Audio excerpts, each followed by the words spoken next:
Greetings, Guilders. Hello and welcome into Dungeon of the Mad Mage, Episode 7, the bonus round, the Great Kaiju Battle in Waterdeep. I'm Timber the Wizard. My pronouns are he, him. I'm super excited to be here with my lovely cast. We've got an exceptionally fun game ready for you, coming up for you tonight. We also have a raffle going on, exclamation point ticket in the chat, and you will be entered into win a Stream Loots card pack that you can use to modify this bonus round and the upcoming game however you see fit, depending on what you draw, which we will be drawing at the end of the introduction and recap. But without further ado, let's introduce my lovely players. Goldman, why don't you take us away? Hi, good evening. This is Goldmoon.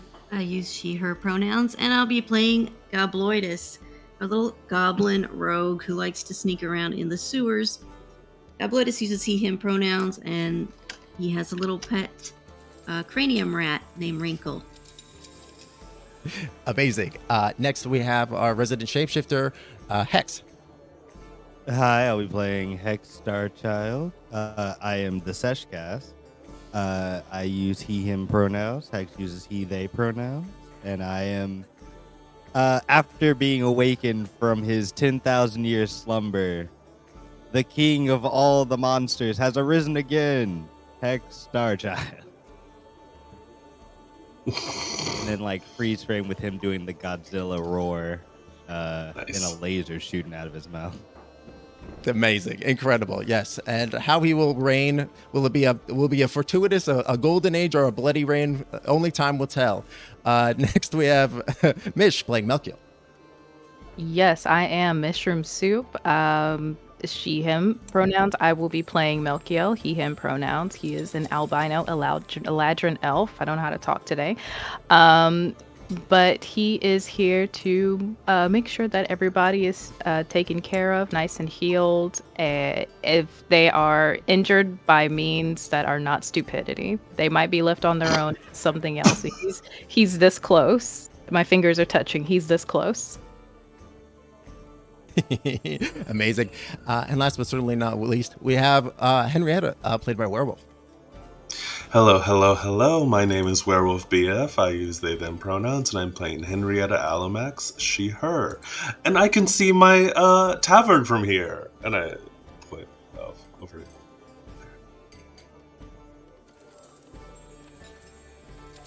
Amazing, yes. And with that, Melkiel, I believe you wanted to do the recap for last week's session? Yes, so big fight started off in a big fight. We fought a lot of goblins and two, how do I pronounce this?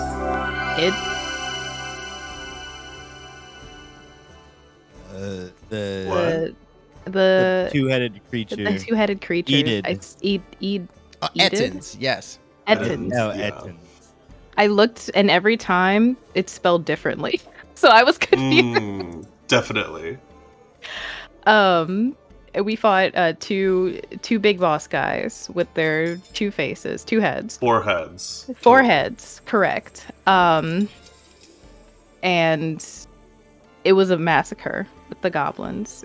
And we had it was kind of, I felt bad, but we also had Halith by the hallway, kind of Charlie horsing the big guys when they came in, which was also a very fun note. But we fought them, obliteration, and then we started to look around. We ran into a mimic, and we ran into a large blacksmithing area with a big fuck all hammer hanging from the ceiling. We couldn't take that, but there were also straight up silver bars. And everyone was just like, this is a lot. These are probably too heavy. And Hex said, I will carry them. So Very strong. he's strong. He's breaking his back for all those silver bars. And so we talked to the goblins for a little bit, and they are going to take us to Goblin Town. And on our way there, we got sucked into a magic portal, kind of. It was kind of like a desensory thing, and then we were statues. Yes, almost as if like while you were descending the stairs from the first floor to the second, like a deep blanketing darkness came over you all. Even those of you with dark vision, this darkness was so inky, black, and complete that it felt you felt it to your very core. And when you next realized it, your eyes were shut, and as you went through that process of opening your eyes, you realized they were heavy with it must be like sleep sand, like your eyes just must be a little crusty after a hard night's sleep. But as you open them, you feel stone chip away and fall to the ground past you, like falling off of your face and tumbling away. The sound of it falling, it sounds as it lands heavy, and as you look down, you see that sleep sand has crushed in the roof of a small house, which just so happens to be at your feet, and inside you see people who are staring up at you agape. And as you look down at yourself, each and every one of you realizes that your beautiful humanoid form has been transformed into a stone statue version.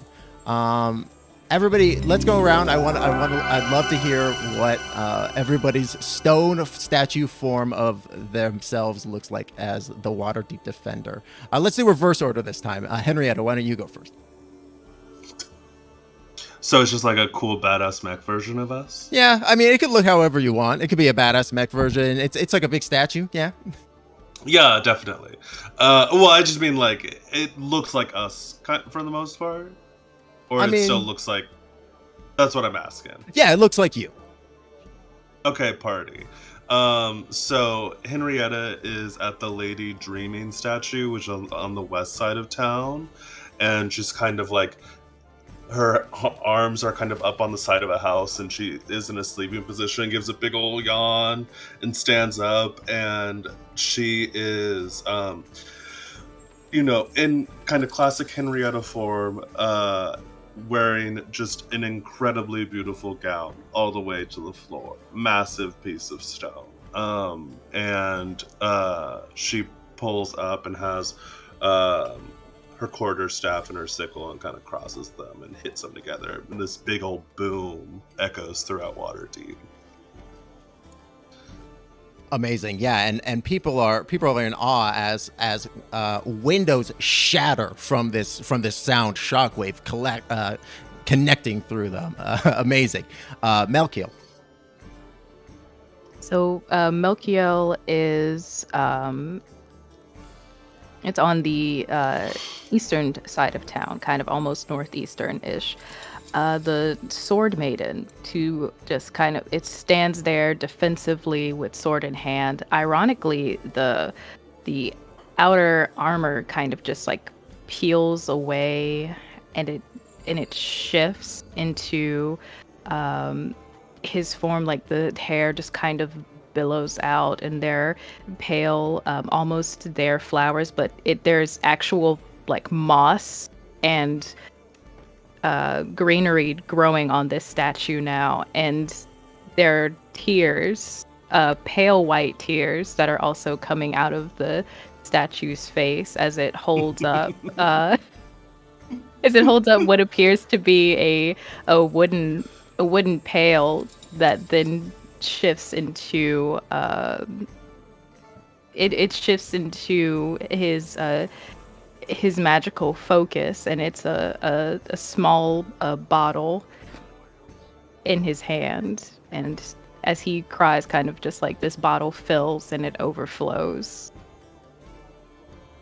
As this greenery and this milk begins to flow off of the statue of Melkiel, it connects with the building surrounding where he's standing, and like the moss begins to just consume them. Like all the buildings just become immediately blanketed with this thick covering of moss, and also tons of cats just come out of nowhere and just start drinking the milk out of the gutters.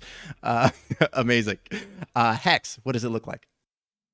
I like to think that the Honorable Knight is this very large, pristine set of armor, like what you would think the stereotypical knight would look like, but it's very elegant, a lot of it's just a lot of flourish, and this statue is always kept perfectly pristine and very large.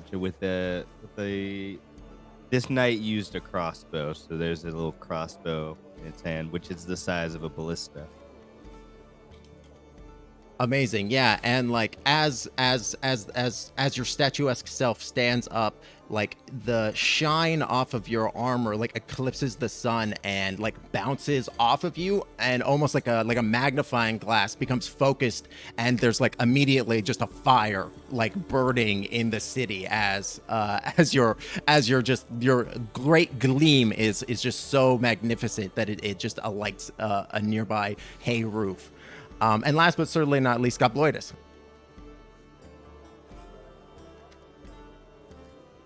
Yeah, Gobloidus is standing tall and proud, and with his chin towards the sky, he's looking up, looking at the clouds, and he's wearing a suit of armor made of garbage, which is like basically just old cans and detritus and bug shells that have been thrown on the ground.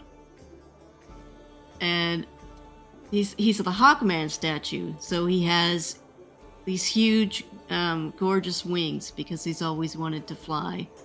So this is his image of himself with wings, and also he wants a tail, just a little tail feather. Incredible, yes. So these magnificent wings flying splaying off of Gobloidus's back, a winged goblin, also just with this suit of trash armor, a true paradox, as the wings begin to crackle and the chips of stone feathers kind of clip off, and like the wings, the feathers themselves almost like shake free of this stone that had been holding them back as Gobloidus, your wings flex powerfully. I don't know, take a fly speed, whatever. This is fine. As this is all happening, as y'all are kind of animating and chaos is beginning to grip the town, people are screaming and panic is really starting to grip the citizens. You hear in a loud booming voice, "Oh yes, the time for the first bonus round. I think you'll have a good time with this, though I can't imagine you'll possibly win. But the goal isn't necessarily to win; it's simply to do cool shit. I'm sure you'll manage. Do the coolest shit, and you'll get good points. Yes, something like that. Put on a show. I'm sure you'll figure it out. Also, don't die. But I don't have high hopes for that one. Anyways, good luck." At which point you hear, like, all of you see from the ocean, tentacles begin to whip out of the water. Everybody go ahead and roll for initiative. Towards the south. I heard you. Sorry, it was to the east. I will go, the west. Let me go ahead and ping it real quick. Over yonder. Also, Mish, don't forget to click your token. You're so correct. My finger was on the button. Also, exciting for people watching, we leveled up between sessions. Yes, we did. We did. We're a little bit stronger now.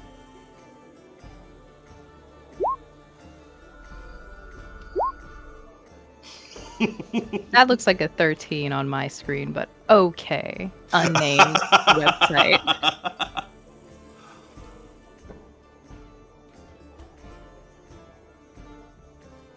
It was actually funny in one of the recent episodes of Adventuring Academy on Dropout. In the most recent, Abria Iyengar was there with Brennan, and they were talking about digital dice, and Brennan was kind of joking on D&D Beyond's algorithm, and there was someone followed up on TikTok, someone who works at D&D Beyond, and they were talking about how it's actually like a physics-based engine and not a number generator. So it's kind of the best of both worlds between digital and physical dice. That is cool. I just hate when it's cocked, and I'm just like, oh yeah. Oh yeah. That looks like a 13, and then it's like, no, I agree. Nah, friend. Yeah, I saw that video that you posted. I had heard about that with D&D Beyond, but she went into some like real detail where she's just like, yeah, depending on the material that we chose when we were making the digital version of the die, that impacts like the weight and the bounciness of it. And I was like, that's like a lot. That's very involved. Like, Yeah, if you're like me and you hang out on D&D Beyond a lot and you've collected a lot of dice, you can tell the difference. Like the like fuzzy dice bounce differently than the wooden dice that I'm using right now. Yeah, I'm using the clockwork ones right now, and I'm just the clockwork ones are fun. Yeah, they are I'm just heavy. like, you are starting me off on a bad note. I'm gonna have to go to Dice Jail. Digital Dice Jail.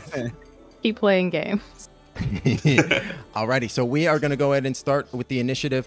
Gobloidus, you see over to the west large tentacles rising up out of the cold, dark water.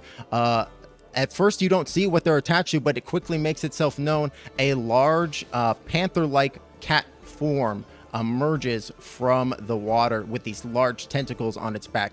It's got lighting, like almost bioluminescent, going down the length of the tentacles and onto its stomach and into its mouth, and its eyes are glowing like this bright green color.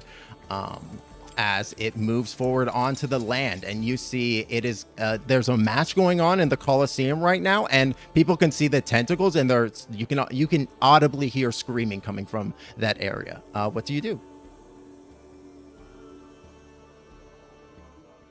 Okay. Gobloidus shakes off all the crumbs and the dust, and then he kind of grinds some between his toes just for fun.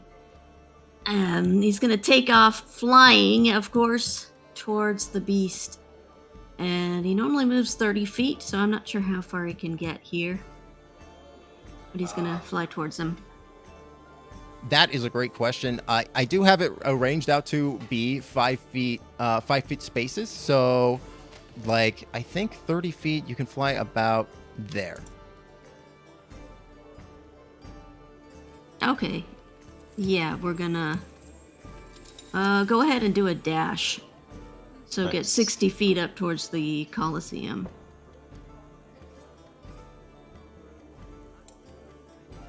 Yeah, I got you. There we go. So like 60 feet. Like about there? Yeah, perfect.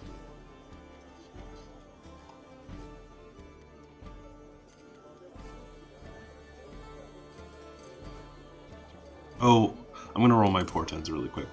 Oh yeah, before go we for start it. getting into combat. Nice, beautiful. 18 and 17.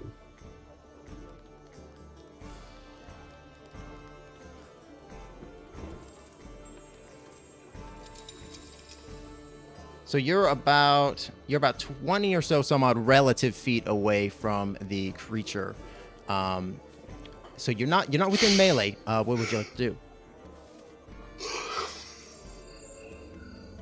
So being a rogue, that dash would be a bonus. So he's gonna go ahead and use a longbow. He's gonna crack out a disgusting old longbow, filled with dirty old hair and dust and garbage, and he's gonna use that. He found it in the sewer. Amazing. Yeah, pulling out, you reach for your standard longbow, which you know very well, and as you do so, you'll actually find that your trusty longbow has been replaced with a bow that seems to be like the bow of it seems to be made out of like an old metal like ship hull that has been repurposed into like into this like bow for you, but the string is still some kind of gnarly hair that's huge for some reason. Go ahead and roll to hit.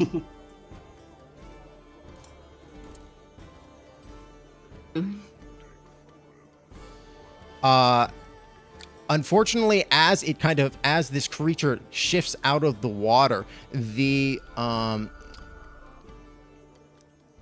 image of it using like this glowing bioluminescence, it shifts its tentacles in such a way that either it's moving so fast or the tentacles are projecting something. You can't tell, but it appears that multiple have kind of appeared nearby.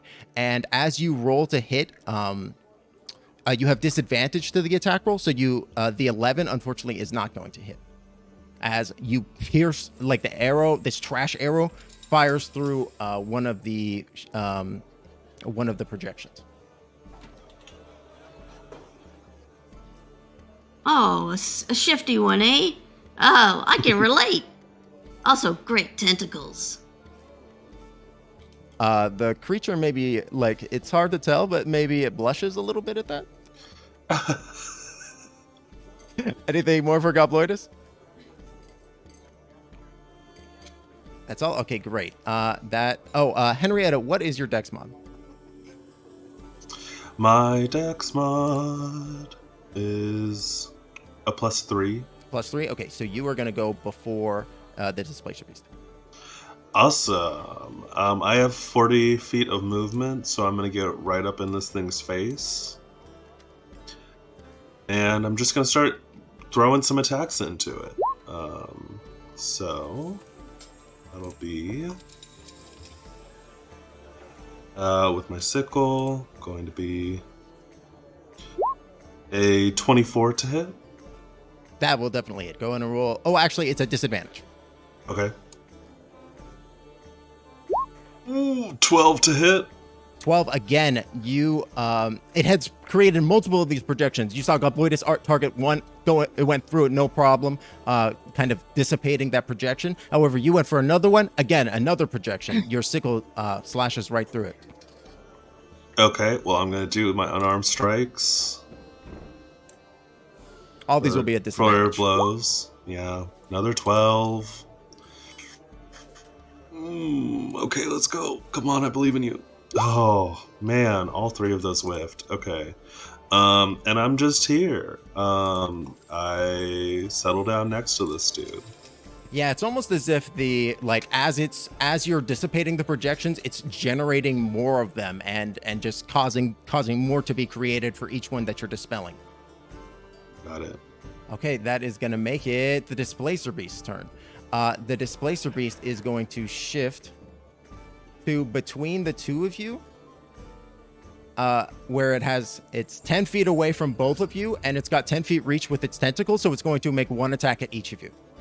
But it does move out of my melee, so do I get an attack of opportunity on it? You do at disadvantage. Okay.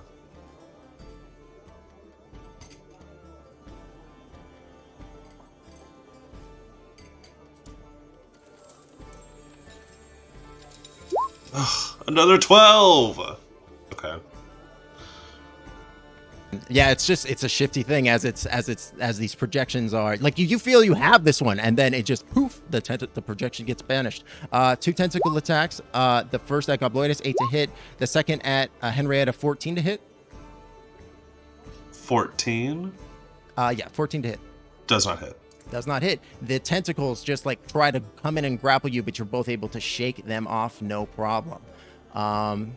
That is going to make it so as Hex, as you ready yourself, ready to rush forward, you feel the ground underneath you begin to shift and shake, and over from the east side of the map, gotta reference a compass real quick.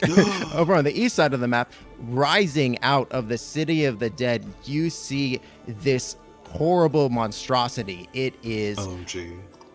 almost avian in nature. It has a large beak, but it's got this armored back and huge hooked hands instead of like your standard appendage. It also appears to be half rotted, and you can see like pieces of its flesh have been eaten away underneath its like from its long tenure in the city of the dead. And it goes next. All right. It is going to rush you. Oh. Understandable.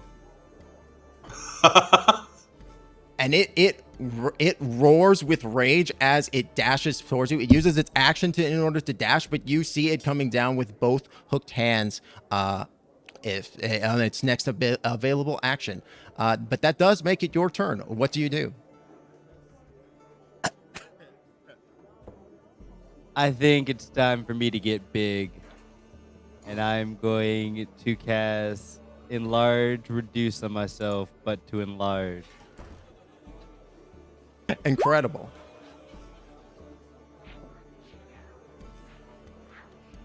Also, congratulations, Pumpkin Black, for winning the Streamloots giveaway. Hell yeah. Congrats. Woo! Woo!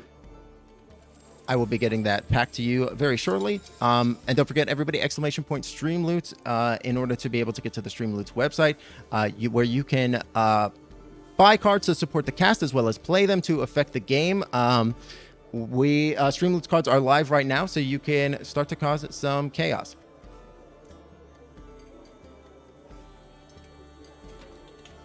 And also, I will give a bardic inspiration to Melkiel.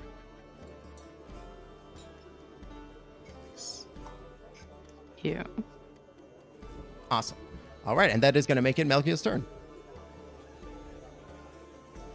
Okay. Everybody is way super far away.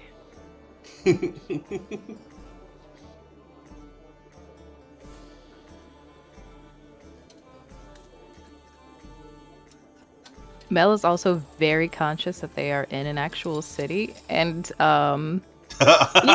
people live here.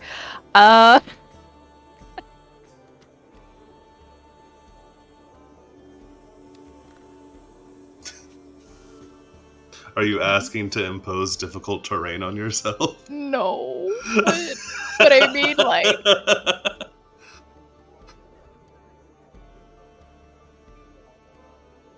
Oh, everyone is far away from you. yeah.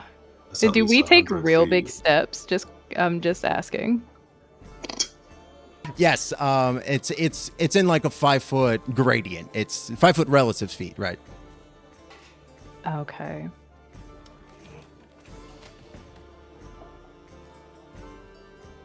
I can't cast anything. I might just have to.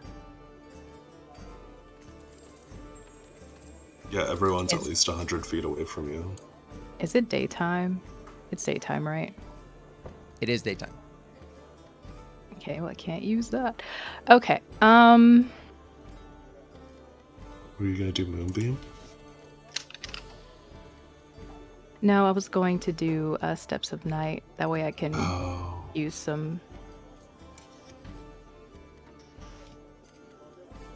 I can still use Moonbeam though. Yeah. But again, people live here.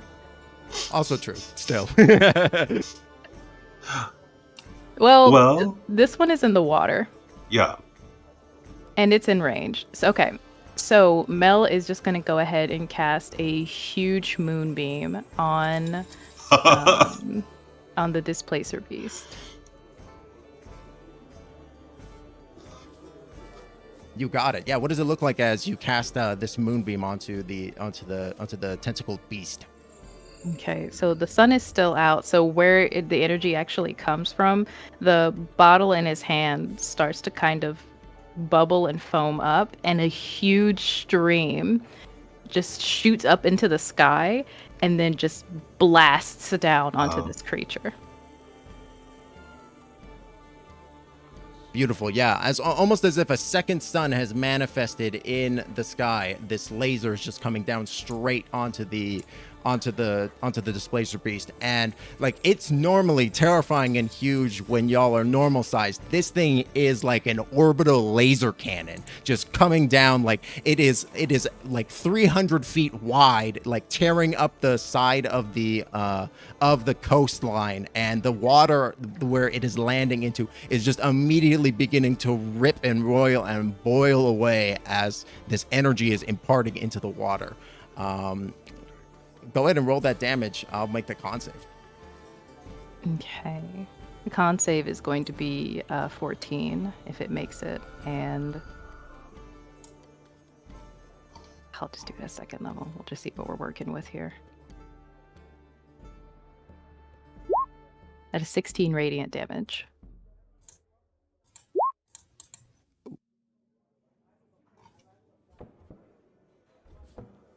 He fails. So the Displacer Beast is caught just unawares by the blast, and it takes the full brunt of the 16 radiant. Right, and Mel is also going to carefully maneuver down the streets and get like right here. Yes, very delicately maintaining like just the alleys and roads, and just like seeing people walk and be like, excuse me, pardon me, watch it coming through, right? Like avoiding like some people like with carts like quickly pulling away as your like feet are coming down, just attempting to avoid them, and you're like leaving like divots in the roadway, right? Like you're like leaving huge footprints in the path as you're walking through it. Amazing. That is gonna put us at the top of the round. Give me 1 second. Quick question. Yes. Matcha. Oh yeah. Sorry. Let's go ahead. Let's just have Matcha go directly after you. I'll go ahead and just throw Matcha in at 4. You see, like you're kind of looking around for where Matcha's at, and like you see her kind of just like almost like a little late to the party, shaking off the stone like shackles of the statuary, and becoming free. What does Matcha do? Matcha is closer to this one. So Matcha is going to, and I'm using the Ankylosaurus sheet, right? Mm-hmm. Gotcha. Matcha is going to just kind of full movement to get all up in this shifter beast face, or face, displacer beast. I keep wanting to say shifter. Pretty. I mean, it's pretty on point.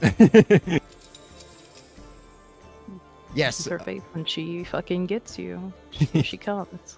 While her master is much more delicate with his footsteps, Matcha is not as such, and just comes barreling like literally to the direct, just slight left of the road, just like through the houses instead, and just like barrels through them, like they're just getting smashed and destroyed as Matcha just barrels through, doggedly chasing towards the displacer beast, and what she knows to be the moonbeam, the source of Melkiel's, like one of his greatest spells easily.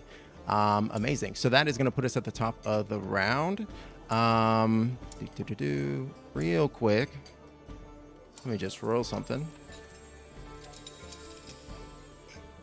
Hey bud, what are you rolling? Oh, nothing. No. So that's gonna make it Gobloidus' turn. Oh no. Alright, so Gobloidus is gonna get up all up in his face. So now that he's complimented him, he's, he feels a little bit bad about this, but he's gonna whip out his rapier and take it to the guy. Awesome. Yeah, and because you have Matcha within 5 feet as well, go ahead and not roll with advantage, but if you do hit, you'll have sneak attack. But he will be at disadvantage because, actually, no, it's not a disadvantage because he took damage from the moonbeam. So as the light came down and cut through, it almost cut through the illusions, like leaving the displacer beast laid bare. Go ahead and roll at normal.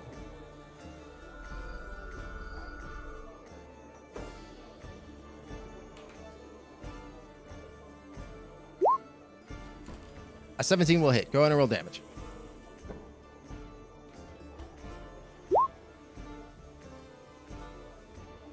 Oh, nice. Yeah, you just absolutely tear into it, cutting deep into like one of the tentacles, like splitting it down the middle, kind of leaving it limp and laid out. 23 total points of damage.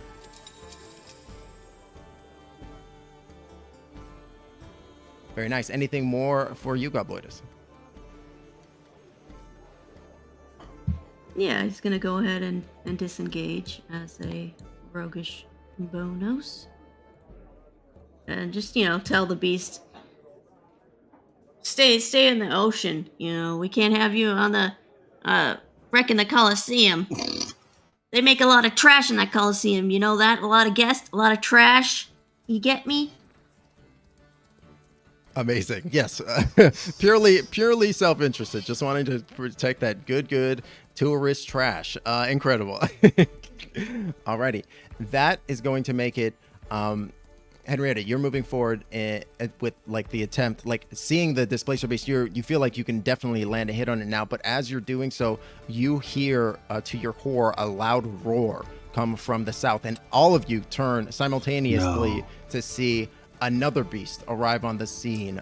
This one almost like a hell portal tearing itself open from the south, like literally a rift in space, and you see beyond just fire, brimstone, lava flows, and it looks like basically the nine hells as you and pouring out of it, you see a huge demonic gorilla with 4 arms just climb out and beat his hands on his chest before just going so far away. He just starts to go ham. He just starts ripping at fucking the ground and he starts pulling huge blocks up and throwing them. He is going nuts. Thank you to whomever just gave somebody 5 temp HP as well.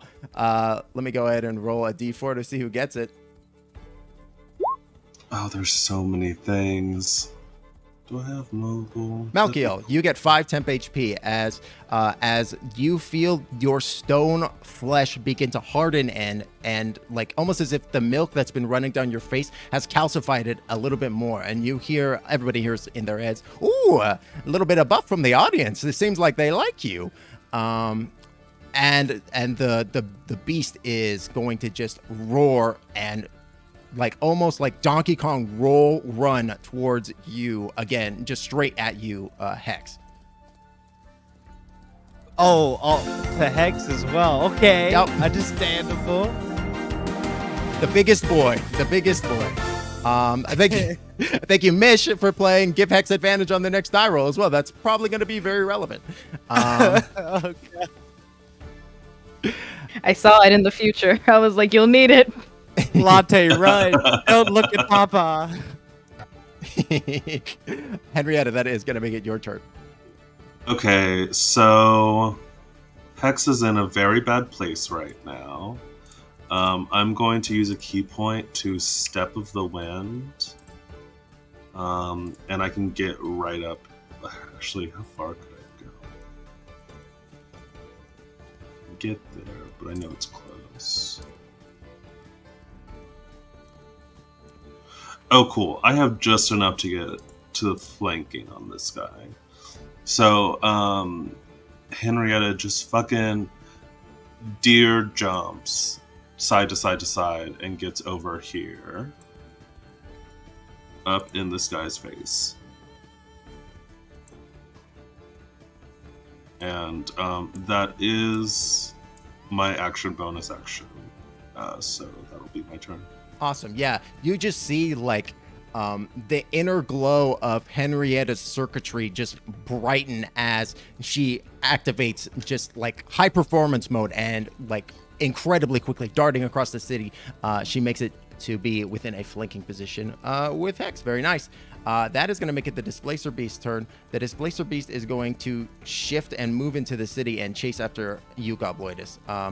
You have his full ire at this point, and he is going to make 2 tentacle attacks against you. He's also moved out of the... Oh, well, he starts his turn in the Moonbeam, though. So he's going to take immediate damage from that. He fails his con save, so go ahead and roll that damage once more, Melkiel. Gotcha.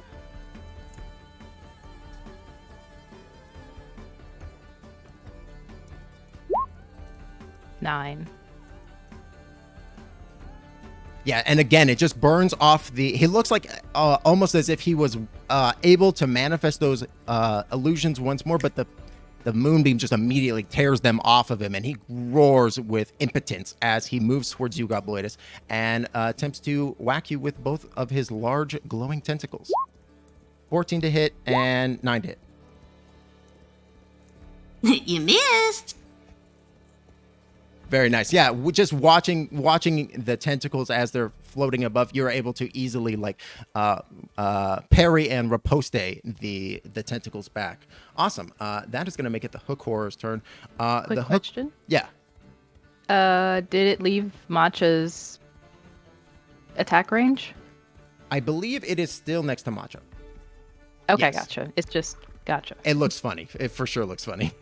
Everything is so huge. Everything's so big. Everything is big.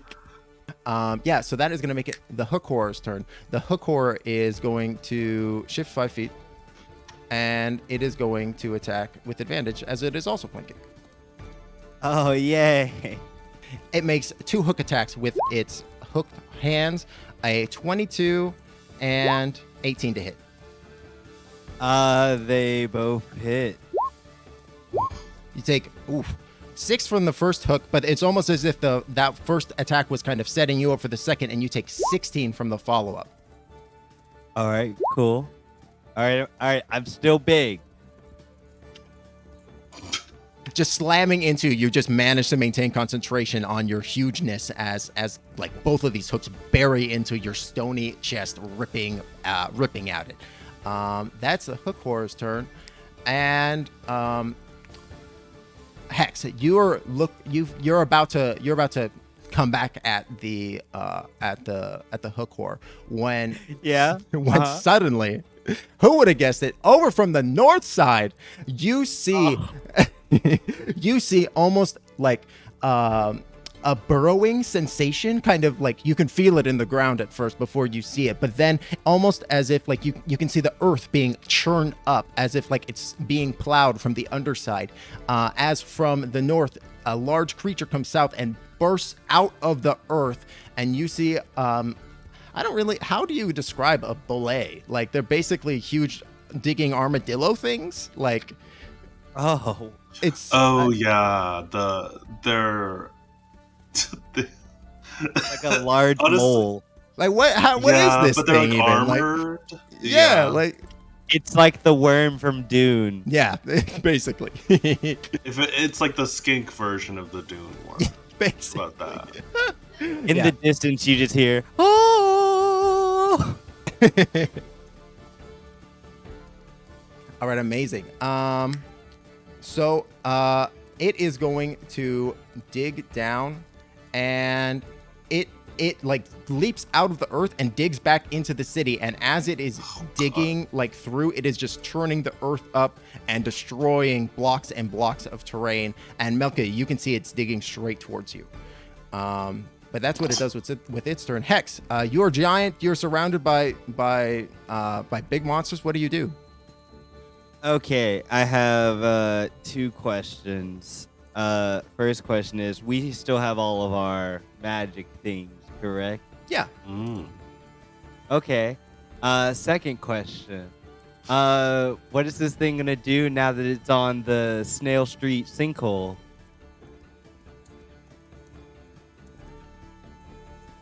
I'm gonna pull the pit off of my cloak of useful things God! and place it on the ground in front of me, in front of this thing. So now there's I mean, for us, because we're large, it only looks about 10 feet, but I think he's only about a 10 foot tall. True. So proportionally, it's about the same size. Yeah. Okay. I'm gonna make him make a dexterity saving throw to try to avoid as you like kind of place this pit underneath him. He rolls a natural 1. You slide this pit underneath him, like, and which magically appears. The buildings that were there all fall into it, as well as the hook horror, all the way to the bottom, and they smash on the bottom. Like it's like maybe, I'm not sure how far down it is, but it's a good distance, pretty far. About it says it is 10 feet wide, like from each side.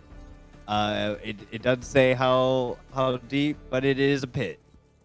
I think Timbo's also talking about the scale, like the actual real life scale. Yeah, for people. I think I feel bad for the houses that were there, but that's what they get for building on a sinkhole. What are you gonna do? Yeah, and you see the Hookor, he's going to take a little bit of damage too. He's going to take 2d6 from the 10-foot relative fall.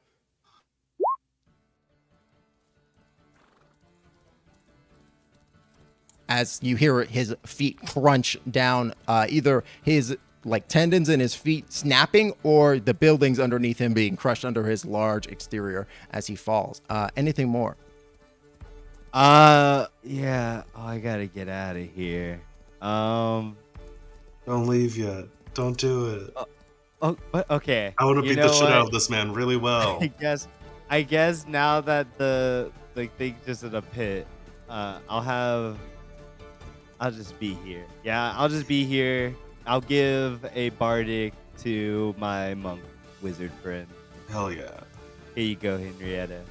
Kick his ass. Beautiful. All right, excellent. That is going to make it your turn, Melkiel. Okay. So, Moonbeam is very huge. In theory, Twilight Sanctuary. It's definitely not going to grab anybody, right? It's not going to be like...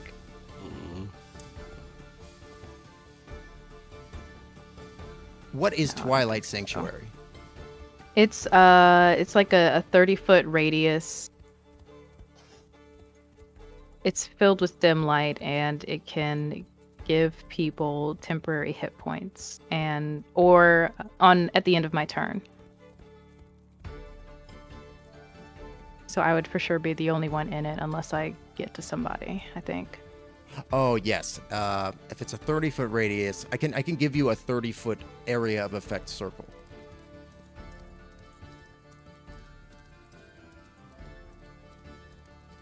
There you go. Okay, thank you. Yeah, Mel is going to do that, and also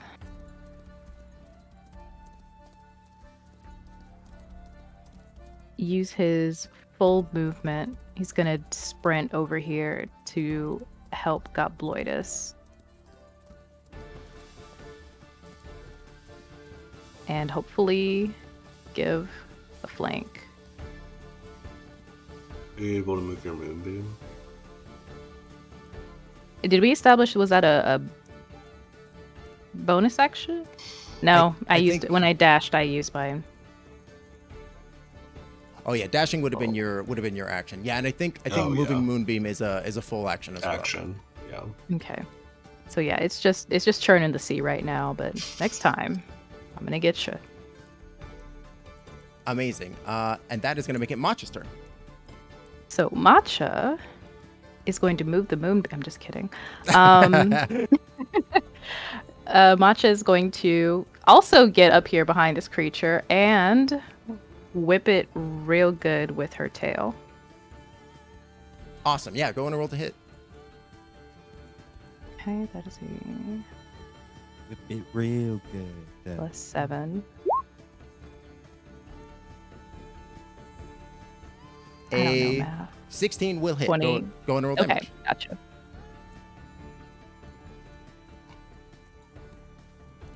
Ooh, 46 + 4.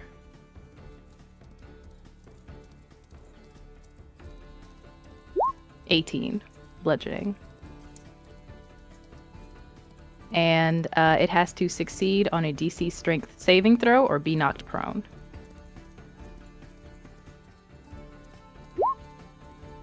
What's the DC? 14. Oh, it meets it. So the tail slams into the displacer beast, knocking it like sideways, and it looks like it's about to like tumble over, but you see its tentacles wrap around Matcha's tail and it's able to just right itself and pull it back up. How much was the total damage? It's 18. But it looks very hurt and fairly well walloped from that whack from Matcha. Amazing. That is going to put us at the top of the round with Gobloidus.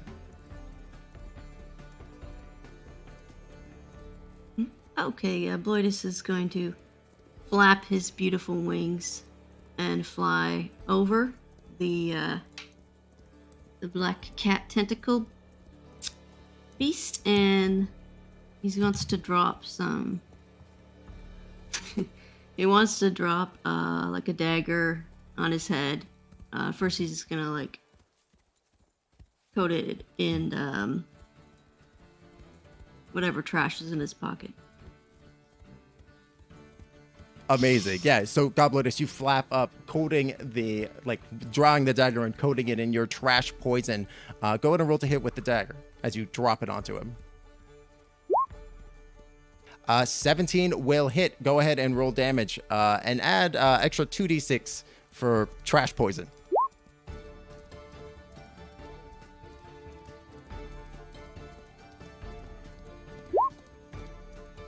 So, okay, so 14 sneak and then double that once on the trash poison, which I feel is fitting. So 21 and then 2, so 23 points of damage. As like the displacer beast, it seemed like it was so distracted from the from like righting itself from Matcha's attack, it doesn't see you coming at all.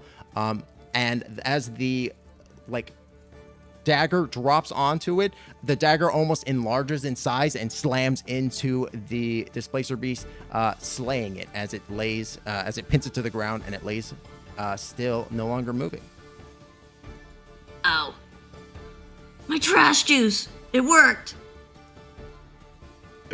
Amazing. Good job! Incredible. How can someone please help me with this gorilla? Hey, on the way! Yeah, and you would you like to move?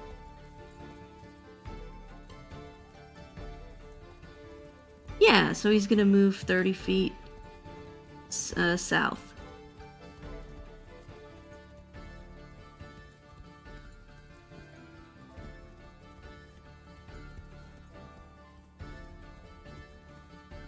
All right, perfect.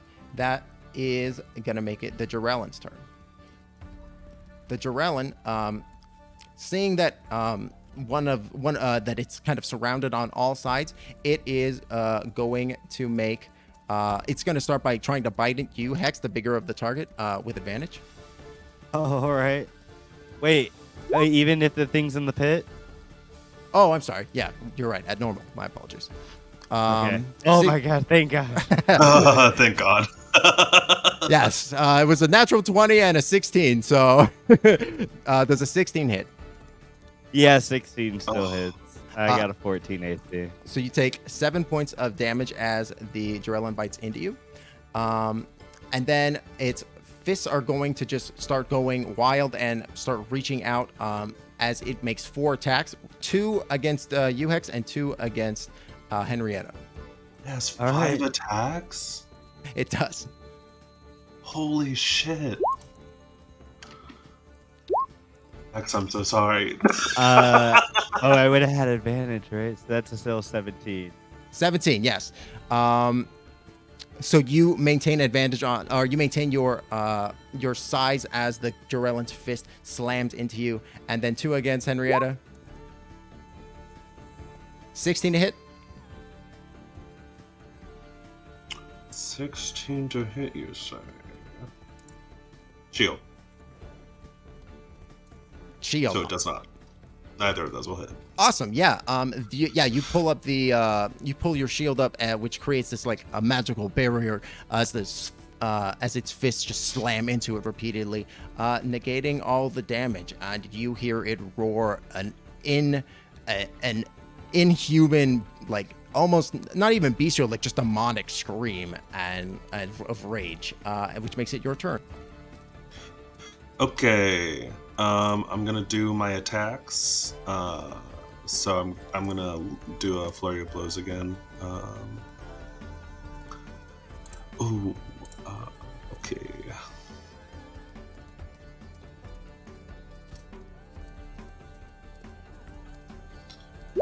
A 25 to hit. Oh, that definitely. It's going to roll damage. For 6 damage. And then 2 unarmed strikes. For a 25 to hit. And a nat 20 on the second one. Yeah, all those hit. Go ahead and roll damage. Yeah. So we've got a damage. Okay. I did damage on the sickle already. Yeah, I did. Okay. Yeah. So first unarmed strike is 5 damage. 6 damage, so 11, and then another d4 for 13 damage total to this guy. And then I'm going to use my Cobalt Soul skill. When I hit with a flurry of blows, I can learn damage resistance, vulnerabilities, immunities, condition immunities.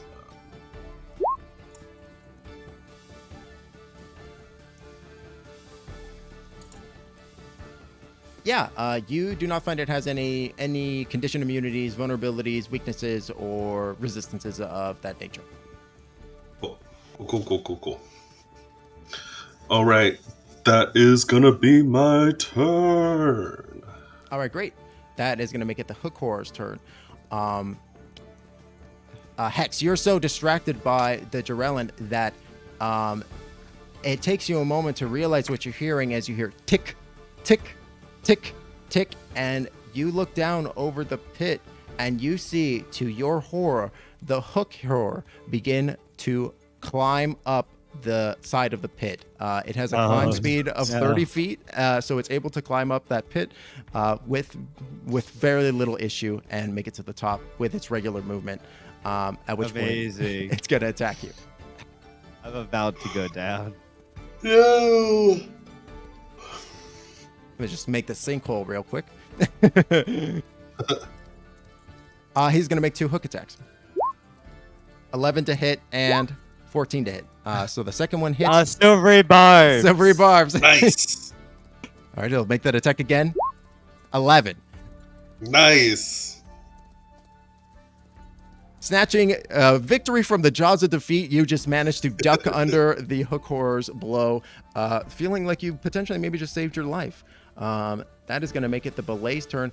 The belay emerges from the ground, expecting to see its tasty prey there waiting, and it is surprised when it's not, at which point it just dives back into the ground again like a land shark and begins to swim towards... Sorry, I'm having an issue. Towards Gobloidus. Hex, who are you sending that advantage to? I will send it to Gobloidus. Nice.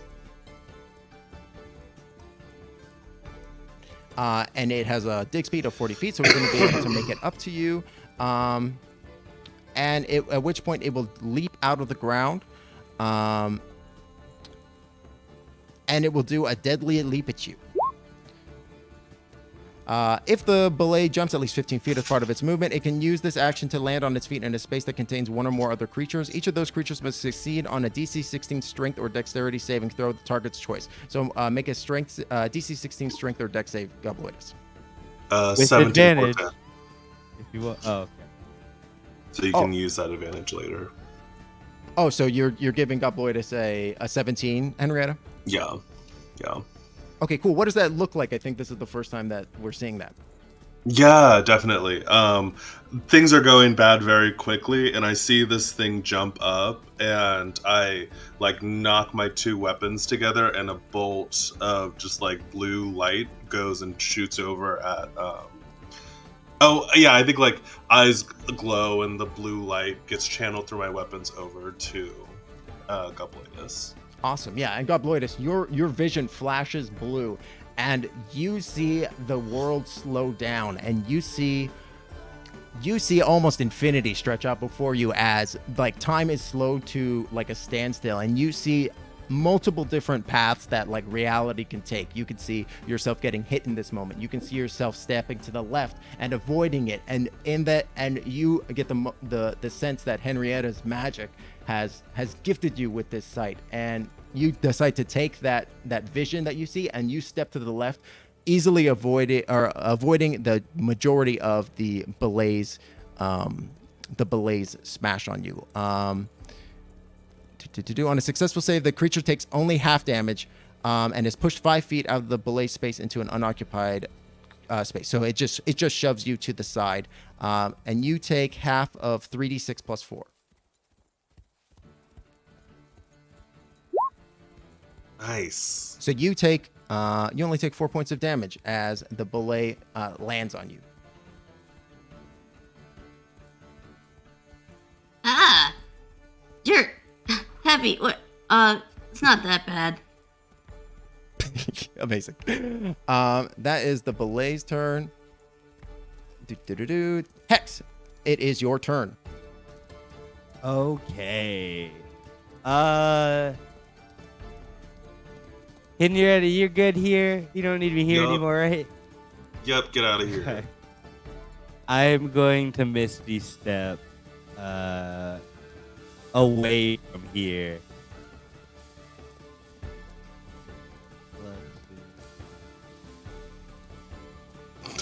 Yeah, I love just the idea right of a giant hole happening right next to the yawning portal. Like their whole thing is having a big hole in the ground, and now there is bigger hole in the ground. If you don't want to pay, you just hop right in. Durnan comes out and says, "You're stealing me job. You're taking my business." That's my gimmick. I've got that copyrighted. All right, and then I guess I'm going to give some returning fire on this hookworm monster's hook horror. Oh, very nice. And a 25 will hit. Go into roll damage. Wait, was Latte helping me? If I move Latte? Sure, we'll say Latte's helping you. Okay, amazing. This is little dog barking. Latte looks like I guess Latte would be a Clifford-sized dog comparatively now. Yes. Yeah. Tiny compared to you all, but still quite large. All right. There's some okay damage. 32 total points of damage as this, like the yipping of the dog. I mean, it sounds like yipping from y'all's perspective because again, very small, but like from the people on the ground, it's just like boof, boof, boof, like huge booming deep bellows as it's coming. And the hook horror is like looks down at this diminutive figure chewing on his knees as Hex's crossbow bolt just comes and penetrates deep into the back, dealing 32 points of damage. Yeah. I like as Hex has pointed off the crossbows, looking at all the buildings he stepped on when he misty stepped just in the middle of a bunch of buildings. Yeah, a lot of the buildings that you like appeared like into, like you teleported into, they're just gone. They've been reduced to ashes as like you like superimposed yourself inside of them, right? Like you basically telefragged those houses. They're gone. And he's like, one of my apartments used to be here. Amazing. Anything more for Hex? I think I still have movement. I think so, yeah. I'm running. I'm going on to the mountain. Do you want to come to your healer, maybe? Yes, I am, as much as I can. I gotta get out of here. All right, amazing. That is gonna make it your turn, Melkiel. Yes. Melkiel sees Hex making his way. How bad does he look again? I know you're awful. Very okay, yeah. Oh, so bad. I have 4. Oh. Well,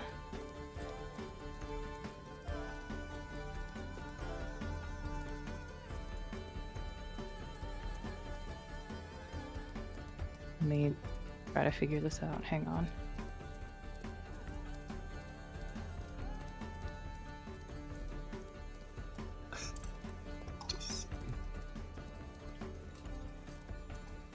This place.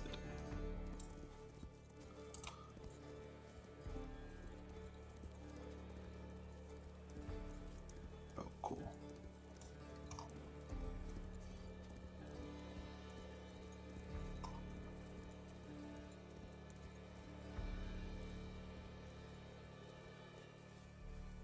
So Mel is definitely going to move closer. Gonna put it right here. Oops.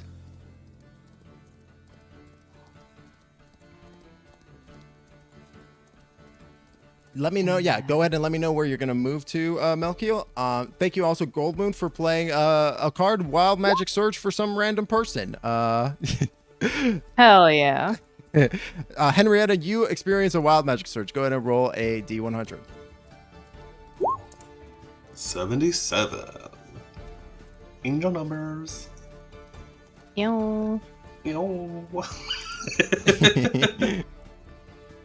Honestly, I was hoping for the fireball. It would be perfect. Fireball is Take out 69, isn't it? I would demolish the south end of Waterdeep if I did a fireball right now myself. Werewolf, go ahead and make a wisdom saving throw against your own spell save DC. No. Okay. What's my spell save DC? Oh, it's a 15. Is this a poison thing? No. Okay.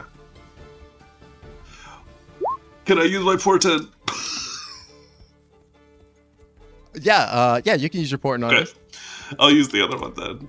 I don't want to fuck myself up right now. What does that make it? It'll be an 18 plus An 1. Okay. Yeah, 19. Yeah, again, the same thing that kind of happened to Gobloidus earlier, the same thing happens to you, where you see reality split out before you, and you see many possible realities that could come into being. And in one of them, you don't see exactly what happens, but you do get the sense that something woolly definitely had occurred, something bad in that reality. But you manage to hold on to yourself, and you do not cast Cool. polymorph. Oh, thank God. Okay, cool.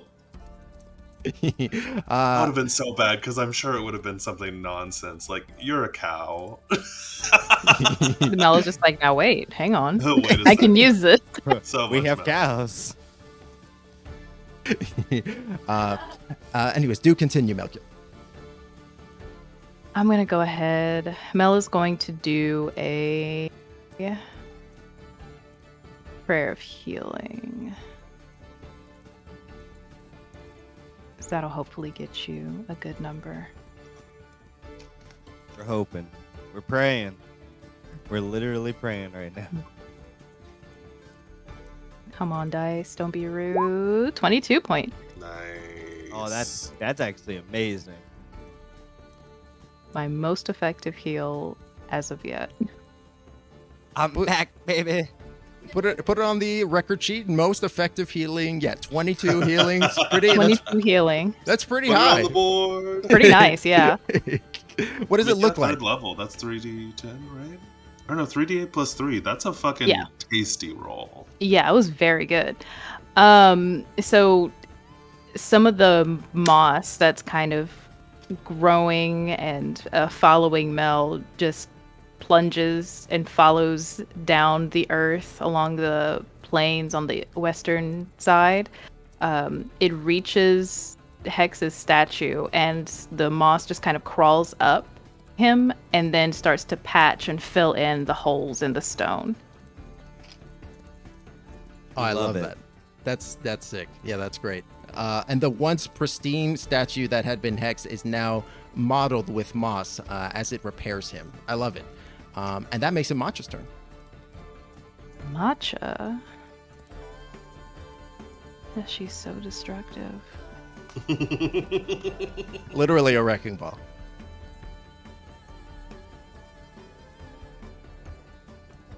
You know what? Matcha's really bonding with Gobloidus on this. And Matcha's gonna come over here and help out. As close. Well, yeah, full movement, flanking, right there. Bam. Amazing. Yeah. Matcha knows Gobloidus is friend shape. And with that in mind, wanting to help her, help him out, she just, again, barreling through the city, the font of knowledge destroyed, halls of justice that have reigned in Waterdeep since basically the foundation of the city, smashed to rubble. Like the Statue of Justice like loses its head and gavel as just Matcha smashes through it. To give that lovely flanking bonus for Gobloidus. Amazing. And with that, that is going to put us at the top of the round, Gobloidus. Hey, Matcha. Remember that race we did? It was awesome. So, yeah, he's going to fly above the bullet again and give himself some distance, at least, 10 feet above the creature's head. And he likes this dipping daggers in the trash juice, so he's going to do that again. Sure thing. Yeah, rubbing the dagger on your trashy exterior. Go ahead and roll to hit with the dagger. A 12. The bullet sees the dagger coming and puts its carapace form up to the blade, unafraid. And as the dagger collides with it, it just clatters off of it, like flying into the city, like smashing just a bunch of buildings as it just goes clattering off. Huge pieces of trash that had been coating the blade just go flecked onto the city, like covering certain houses. One house just gets completely covered in what looked like maybe a huge piece of manure as it just goes bouncing away. Gross. Whoopsies! Anything more for Gobloidus?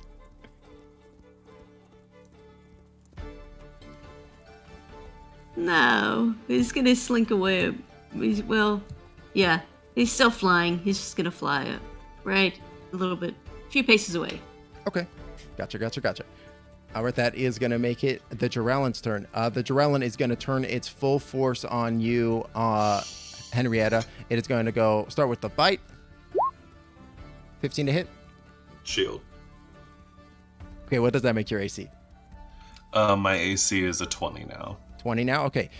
With again seeing this glowing, brilliant shield of magical energy appear in front of its face, it screams in rage as it brings down all 4 of its claws simultaneously on you, attempting to break the barrier. And 3 of them, One hits. 3 of them collide into it, unable to penetrate through, but the 4th, the biggest arm on the beast, smashes through and claws at your robotic exterior, dealing 8 points of slashing damage as it draws robot blood, ink, oil. Oh yeah, it's like I was listening back. It's what I said was it's some kind of glowing blue oil. It's like the same color as her eyes. Yeah. Yes, as this glowing blue life ichor of Henrietta's goes flowing out onto the street. I assume it has some kind of impact on the buildings and people that it flows into. Yeah, I think just for flavor, I think if there's any kind of like little technology things, like even things as simple as like a cheese press, if you're okay with it, I think they're awakened for the next hour. They're just little things running around. Absolutely, like the street poles like lift themselves out of the concrete and just start like Exactly. we're free, I'm alive, and he just starts running off. The fire hydrant digs itself out and this water starts spraying everywhere. Incredible, I love that. And that makes it your turn, Henrietta. Okay.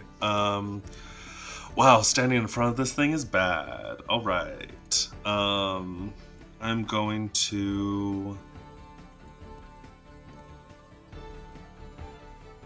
I just gotta do what I gotta do. I got my things, so... it would be really good to get away from these guys. What do I want to do? I will also say, just as well, we're in kind of like, we're playing a little bit of Calvin ball here. If you have like something kind of idea that you think might be awesome that you don't necessarily have on your character sheet, I'm open to it. Does my uncommon audience gift do anything that I can figure out? Not just yet. That's for the Okay. item shop. Okay. Oh, okay. Gotcha. Well.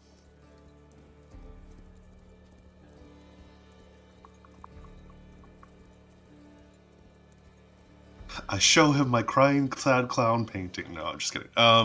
No, do it. No, please. He's I so did my attacks relatable. and He's like stuff, me for real. could I throw something as an object interaction, Timbo? Sure. Okay, so I'm gonna do my attacks on this guy, but I'm gonna throw my pythons in front of the hook horror. I'm gonna try and trip it up with my pythons. So I throw that shit out. Sure. In Go front ahead of and that dude. make me either a dexterity check or a sleight of hand check. They're the same. 16.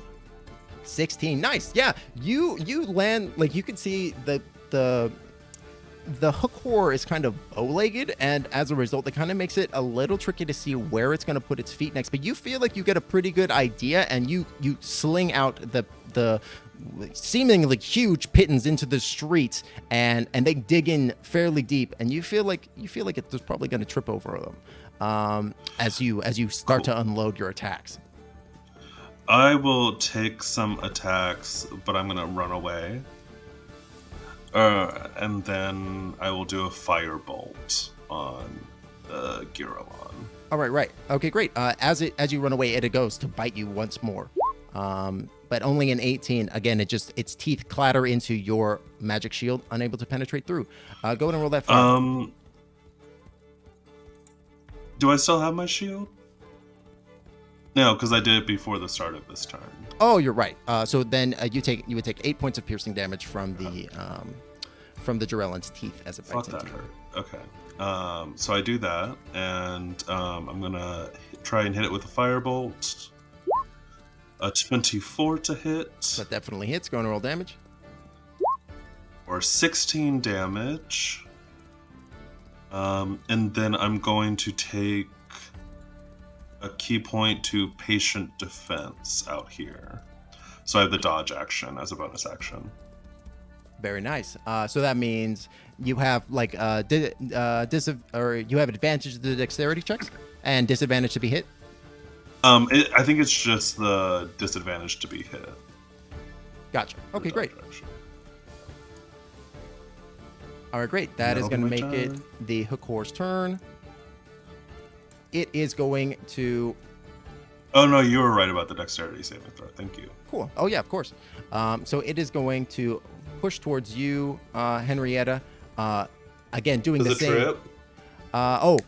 Well, you have shifted position, so it was kind of angling towards coming at you. Oh, that's fair. That's fair. But as you kind of ran in a different direction, it avoids the pittance. Okay.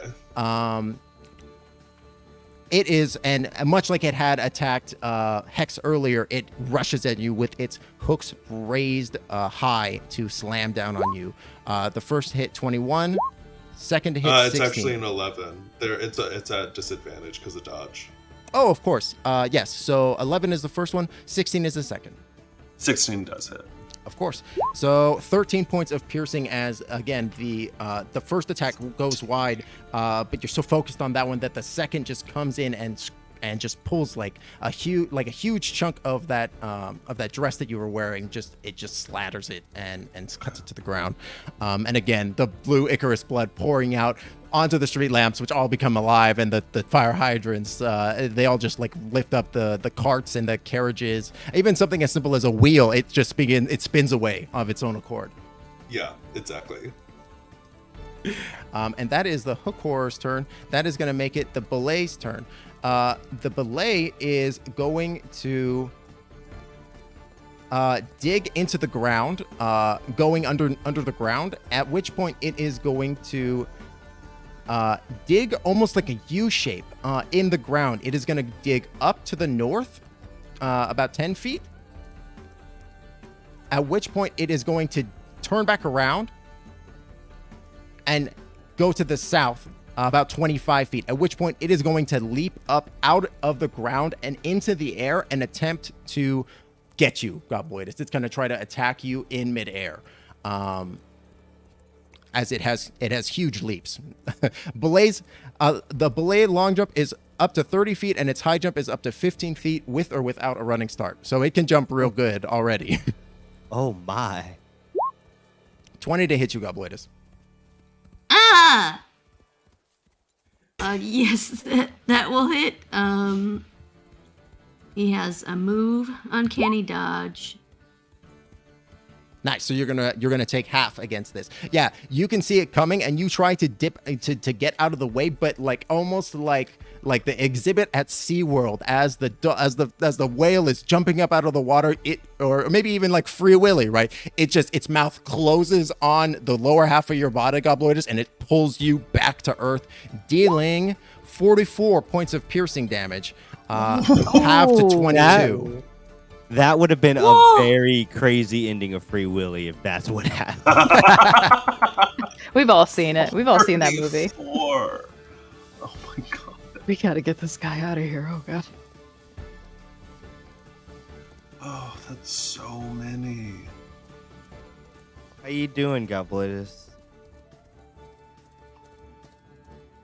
I'm shocked, but okay. Okay.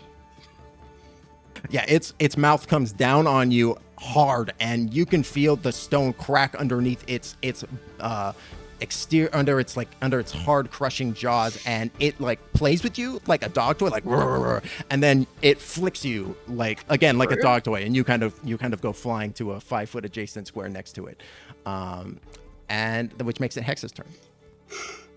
Okay. I'm going to move a little bit. A little bit back, a little bit over here, and I'm gonna hold my action to cast.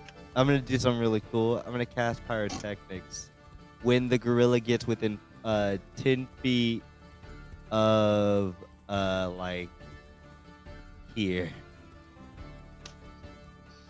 Okay, yeah, awesome. Yeah, I mean, there's a lot of stuff going on in Waterdeep right now, including a fire that's been raging basically since you manifested Hex. Like it's kind of y'all haven't really. It hasn't been very very relevant to you all because it's like it's like a fire for ants, right? Like fire, yeah. Yeah, so it's fine, but yeah, you do definitely have sufficient material for pyrotechnics for sure. All right, awesome. Yeah. Hex is just posing with like he's in a very, very heroic looking pose, waiting for doing absolutely nothing as you're getting destroyed by the Hokor. Yeah, just in the background, a Gobloidus is just being trounced. That is going to make it Melkiel's turn. Okay. If you could get over here, you could hit both of us with Twilight Sanctuary. I don't know if you'd be able to get to me. Actually, I don't know what your move speed is. It's 30. It's very yeah. He has heals, so you gotta really you can't run.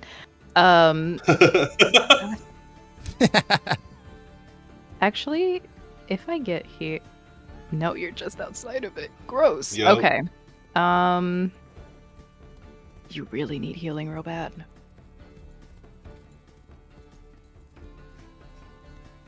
I'd be 45 feet away from you still. Yeah. Okay, I can work with that. So, Mel is going to move here. Why is that still here? Go away. There we go. I've never had that happen before. Anytime that I want to do it, it never does it.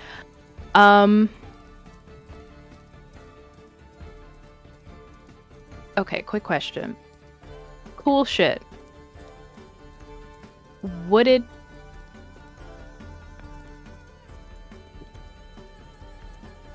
Just do it. It's cool.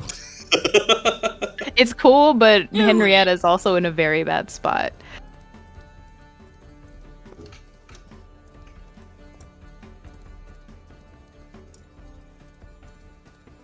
What are you thinking?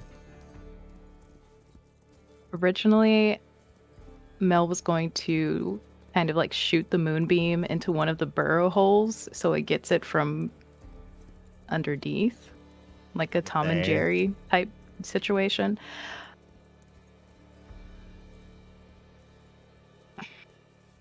I love that. Let me see what healing I have as a bonus action. I mean, it's 1d4. Or I can make it 2d4 as a treat. You have channel divinity of some nature, right? Yeah, that's the Twilight Sanctuary. Mm.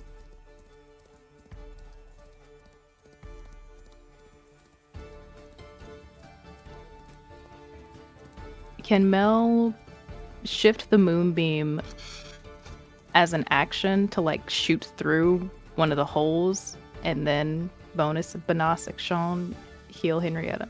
Yeah, absolutely. Oh, hell yeah. Okay. So yeah, that's what Mel is going to do. The moonbeam just disappears and the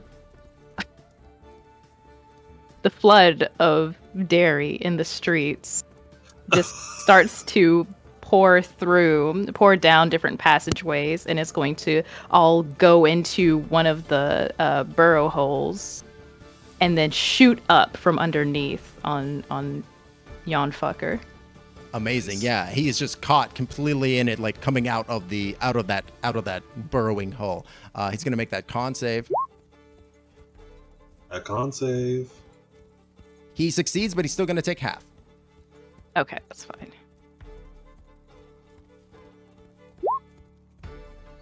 Seven radiant. Yeah, you can tell that the back half of him especially was very much roasted by that moonbeam coming out of the place he was just digging from. His little butt. His bootimus. Okay, and then going to heal Henrietta.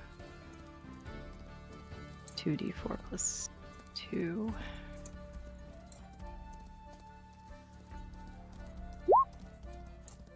Nine. Fine. Okay.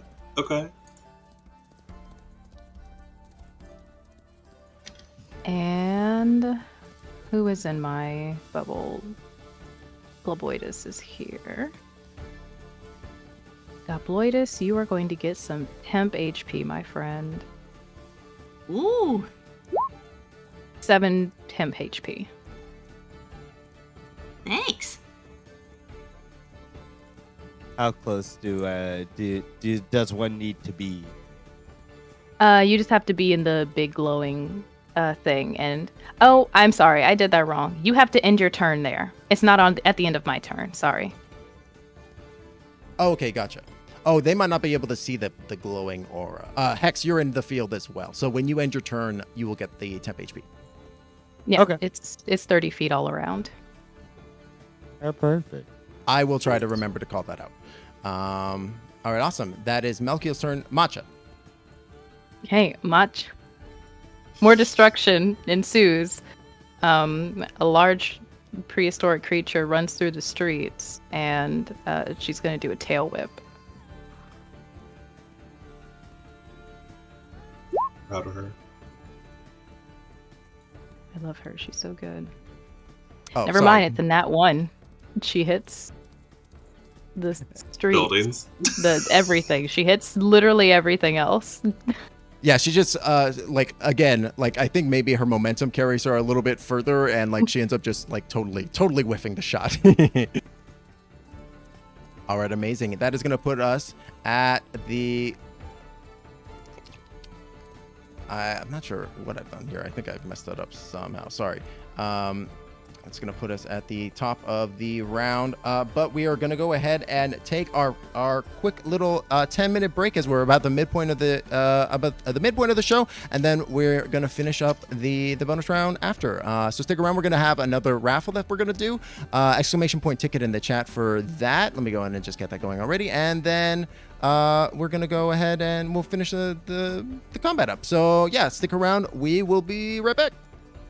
Hello, Guilders. All right, welcome back. Thank you so much for bearing with us during our break. We are back in the Great Kaiju Battle of Waterdeep. We are kicking off with the start of the next round. Oh, let's go ahead and let me close the. Hold on. Let's do one thing first. Let's close the giveaway and give that away. Congratulations, Mish. Hey. Yay! Hey! Oh yeah.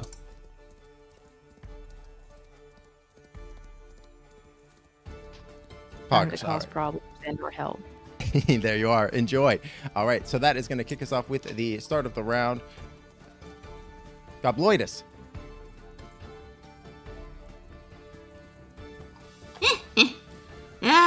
Yeah. Realizing he flew just a little bit too short, he went up about 10 feet, and then the guy jumped 15 feet, so he is going to fly 20 feet above the guy. And he's going to try using a hand crossbow. Nice. Yeah, go ahead and roll to hit as you float above the belay.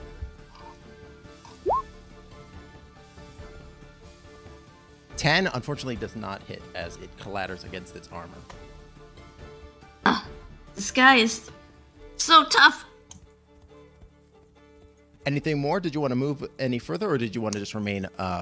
You said you are 20 feet above.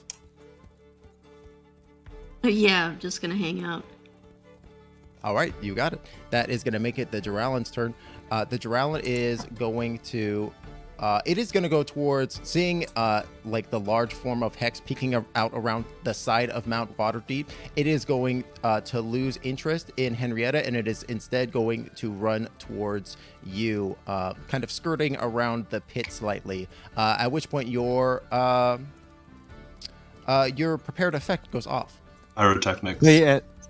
Now, the moment he gets within 10 feet of the horned horror, Hex spins around and snaps his fingers in an even more dramatic pose, causing fireworks to erupt, burning down that entire district, and causing both the horror and the gorilla to do con save. Amazing. Yes, as the fire just greets them, you hear many people screaming. Con saves?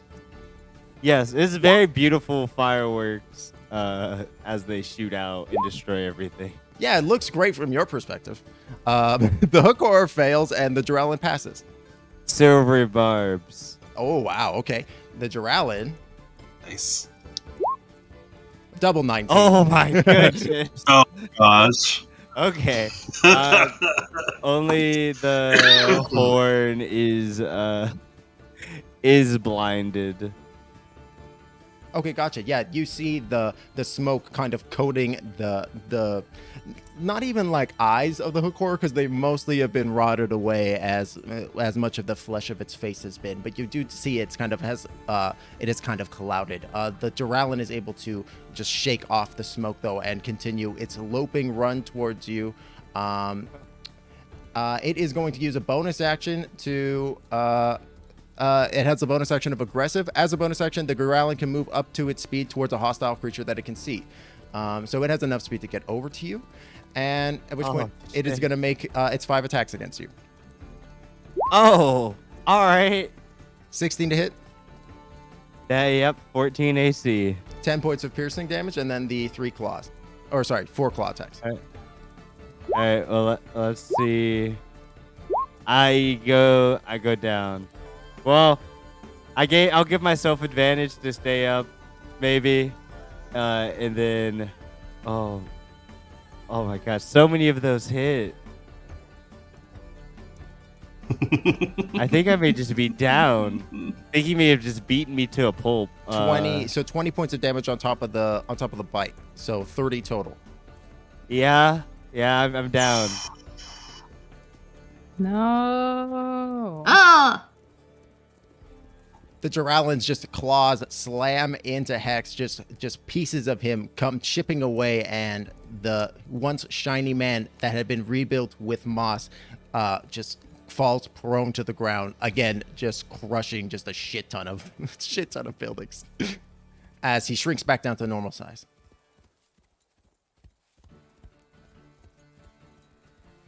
The Juralan roars in victory over you, Hex, as you're like barely conscious in this moment, as you're struggling to stay alive. That makes it your turn, Henrietta. Because it's blinded, does it get an opportunity attack if I move away?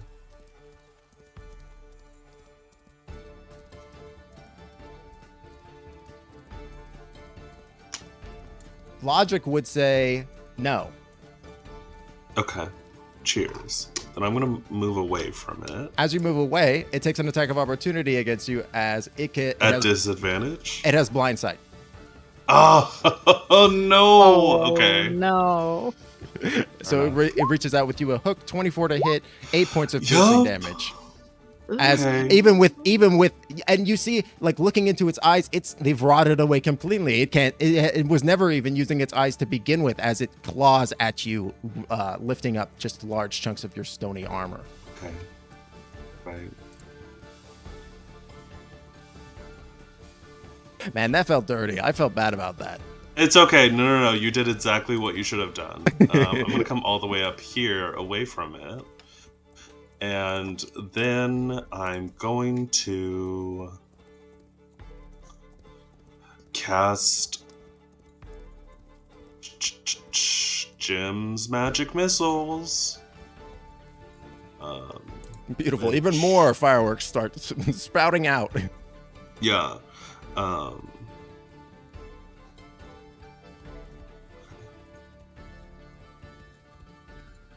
So... Oh, first... Fuck. So the first one's a nat 1, which, oh, that's really bad, I take isn't it? 3 damage. Oh. Because they all explode in my face. No. Oh no, yeah. So as you would move back to get into this primer position, like kind of scaling up Mount Waterdeep a little bit, you didn't realize that when the hook horror had smashed you, it had damaged a key piece of your machinery and caused a clog on an interior mechanism, and the missiles just explode in your face. At least I wasn't inside a bunch of buildings when that happened. That's true. Damn, that sucked. Instead, just okay. the seawall is just blasted. So that's my stuff. Yeah, that's me for now. You do get 1d6 plus 6 temp HP. We love that. 1d6. Yeah. Let me roll that. Oh yeah. I don't know if that helps you, but that wouldn't have helped me. It's not my turn yet. 7. So I'm up still. Yeah, the moss crawling over the landscape, like flowing up into Henrietta and patching her wounds with this glowing moss. Excellent. That makes it the hook horror's turn. The hook horror is going to doggedly pursue, again, just like with single-minded focus after Henrietta. Although it does only have a move speed of 30 feet, so it is going to have to dash. Yes, it does. I was hoping for that. I was like, I can run 40. It can't get me. Yeah, you see it like scale up the mountain at the side of Mount Waterdeep with its hook claws, like large stone chunks going tumbling down the side, crushing buildings underneath that they end up getting landed on. As it kind of mounts over it, you hear it just inhumanly scream on the top of the mountain. Cool. Makes it the bullet's turn. The bullet, seeing Gobloidus has finally flown out of his area of effect, is going to just dig underneath him, going into the ground so Macho does not get an attack of opportunity, and then coming back up out, and just going to just bite Melkiel. 14 to hit. it does not hit. Yeah, you saw what happened to Gobloidus, and you do not want to get caught up in those jaws. And as it's coming up out of the ground, you just are able to sidestep its large, powerful powerful maw, and it closes down impotently on just like a dozen buildings or so, which are all crushed underneath its jaws. Good. You hear many screams as this happens. That makes it Hex's turn. Guess I'm doing death saves, baby. Let's see it.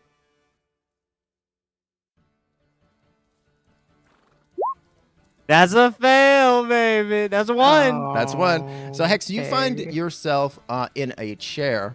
It's very fancy. There's very bright lights on you, so bright that you really can't see like out from like this like kind of little area around you in the chair. And but you can see like a silhouette of a figure and like sitting across from you. And they say, "Oh, you're back here very quickly. You know, normally we like to space these interviews out a little bit, but you know, why do you think what think you brought you here?"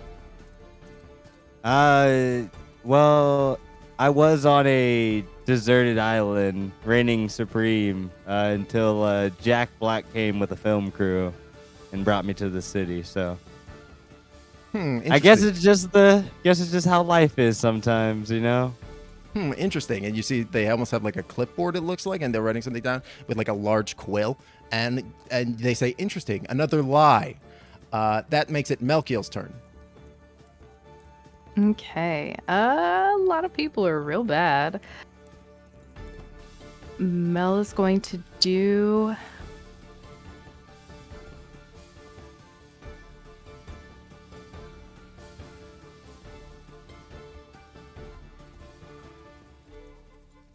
I mean, another prayer of healing. Everybody's in range, I believe. Yeah. Okay. Big money. No whammy. Don't do this. 14. Everybody gets 14. Cool. Oh, thank God, I'm back. It's great. Awesome. I'm back, baby. Awesome. Yeah, the flow of the fluid out of the bottle becomes a torrent, and along with the moss just flowing in its wake, grows over this entire patch of area, even growing up to Gobloidus floating in the air, and all of your wounds are mended by 14. And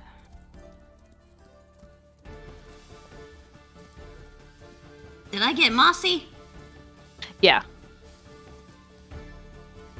I love yeah, it. like moss is growing in. It's growing all over you, and a little bit of algae too, just for your particular flavor. It's nice and slimy. I'm so happy. Yeah, Gobloidus, while a good percentage of you was trash initially, you definitely feel like some part of you is now compost. Yeah, some mold in there. Amazing. Is that it for Melkiel? Yeah, that's it. All right, beautiful. That's going to make it Matcha's turn. Okay, matcha. More decimation and destruction. Oops, wrong button. Gonna get over here and whip this fool with advantage. Yeah, absolutely. Let's see it. Okay. One was a 5, one was a... And these are +7. So one is 16. Highest is 16. Highest is 16. These are two incredible beasts going toe to toe with one another in this match, and it's like they're like facing off against each other and sparring, and Matcha is just unable to get that edge. Like, it definitely feels like the bully is focused on Matcha, like keeping her at bay, keeping that powerful tail from landing like a true blow, but it does not hit. Could I give Matcha Mel's bardic inspiration? Sure, yeah, I'll allow that. Okay, because I haven't used that yet, and I just remembered it. Okay, It's a D6. D6? D8. Ooh. Ooh. Okay, so that's 16 plus 5. Amazing. Yeah, from the ground, like Amacha sees sees her other friend-shaped companion, Hex, kind of like laying there. And this fills Macho with an inner rage, causing her to hit. Go in and roll damage.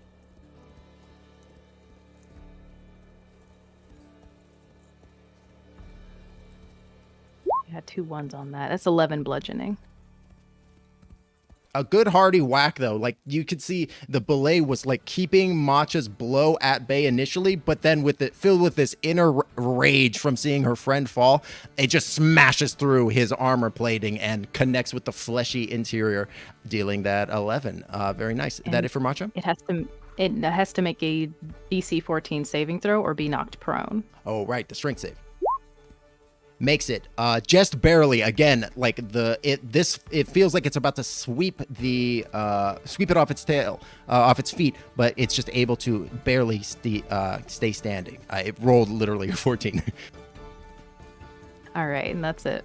Alrighty, that is going to put us back at the top of the round with Gobloidus, who is still floating about 20 or so feet above, with maybe a little bit of a tower of moss under his feet now. Ah, this moss feels so cozy. Gobloidus, he wants to use the curse sword that he found that got stuck to his hand to see if that can possibly pierce this guy. That's what he's thinking. Yeah. I support that. Sure, yeah, you drag the cursed sword from your pack, and you see that it has taken the form of like a large curved piece of bone of a creature that you don't know what it is. But it clearly must have been huge because the bone itself is one full piece that's been sharpened. The blade or the hilt of it, though, the handle that you grab onto it, it's very sticky though, almost like coating with tar, and like it immediately coats your hand as you grip onto it. Go in and roll to hit.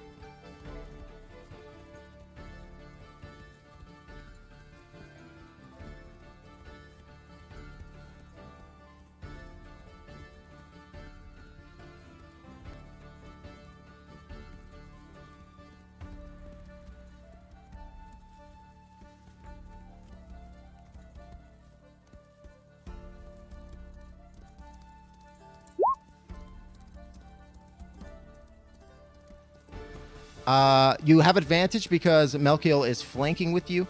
So 19 to hit, does hit. Go ahead and roll damage.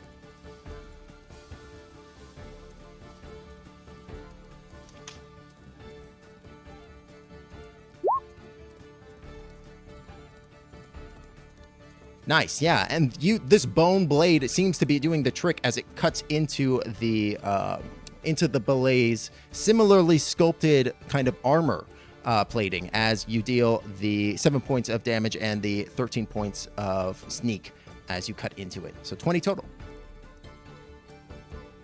Yeah, gotcha.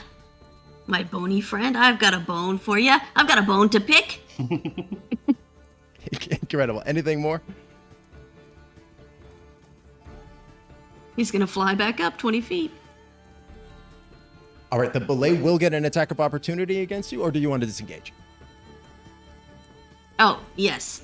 He's gonna use his rogue bonus to do a disengage for that. Okay, gotcha. All right, great. That is going to make it the Juralan's turn. The Juralan, thinking Hex is still knocked out because he's still prone, is going to just trample over his body and move on over towards Melkiel. Rude. Steps on him for good measure. Totally steps on me. All right.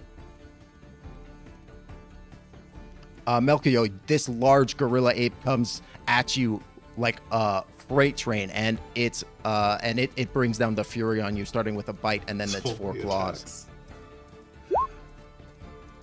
Oh no! Oh boy. So the first is a 13 with the bite. Does a 13 hit? No, it does not. Okay, the next is a natural 20 with the claw for 13 total points of damage. Gotcha.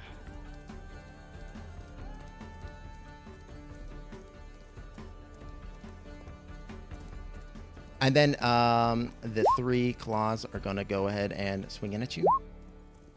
The second claw is a 24 to hit for 10 points of piercing, or slashing rather. Gotcha. And 2 more claws. 16 and 21 for the first last 2 arms. Oof. Yeah, all of those hit. For another 12 points of damage on top of the other. How you looking, buddy?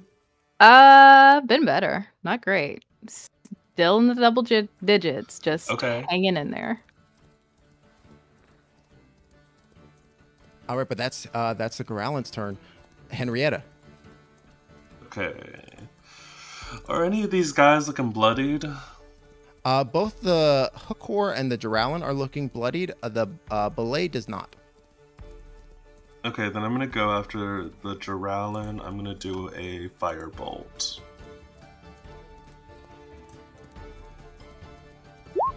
A 22 to hit. A 22 will hit. Go and roll damage. For 11 damage. And then, as a bonus action, I can do 1 unarmed strike. Nope, just kidding. Cannot do my unarmed strike this turn.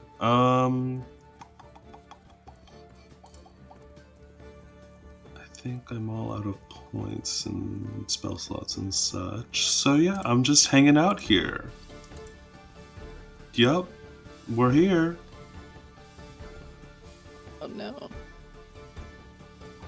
You could. Do you have any key points left? Nope. Okay. Give me a second. Wait, let me think about this. Sure.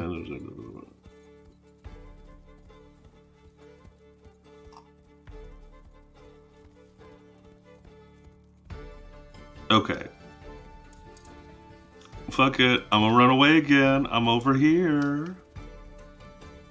And I think I'm still with it. Oh, I moved too far. Sorry. I'm back to where I started. Yup, I'm back to where I started. All right, he's going to make an attack of opportunity as you dash off. An 8 to hit, though, you're able to dart And he under its misses. blade. Very nice. And then to see if I get better temp HP, that is better temp HP, so I will take that and replace. I'm at 10 temp HP. Oh, how much temp HP do we get? It's 1d6 plus 6. Oh, right? okay. Let me roll that. Oh, it's at the end of your turn, though. Yeah, I should have gotten it when I Oh, actually, it hasn't been my turn yet. No, not Right. just yet. Almost. Almost. And that is going to make it the Belay's turn. The Belay is going to turn back towards you, Gobloidus, seeing his favorite chew toy having land, and is going to bite you. Yeah, Gobloidus realizes he didn't have enough movement to go 20 feet down and then 20 feet back up, so he's probably just there 15 feet. Oh, right. Okay. At which point, the Belay makes a standing leap 15 feet up in the air and attempting to bite you.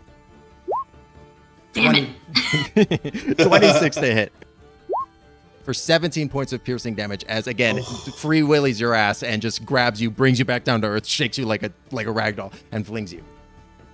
Ah! It was worth it! I got you! Oh, did you want to uncanny dodge? Yes, he's gonna dodge. Yes. So you're going to take only 8 points of piercing damage, which might even be. So I don't know. I'm not sure how many temp HP you got from Melkiel, but that might have circumvented it. Oh, nice, perfect. All right, awesome. So yeah, the Belay bites off the slight moss coating that you had gained from Melkiel, but does no true damage to you. As it suddenly has a mouthful of greenery. That is going to make it Hex's turn. Hex, you're prone on the streets of Waterdeep. Your face is literally level with a house, and you're seeing inside and like the window of the house, and you see like it looks like there's a family inside the house, all eating dinner at a table, and it doesn't look like they've noticed anything is happening at all. Oh, Incredible. Friends, Broken hello? windows. Are Shaking they ground. like a full? Does does it look like they haven't noticed, or it just look like they're fully ignoring it to have dinner? Definitely the second one. You get the sense that these are born and bred Waterdeep, and this is a normal Tuesday night for them.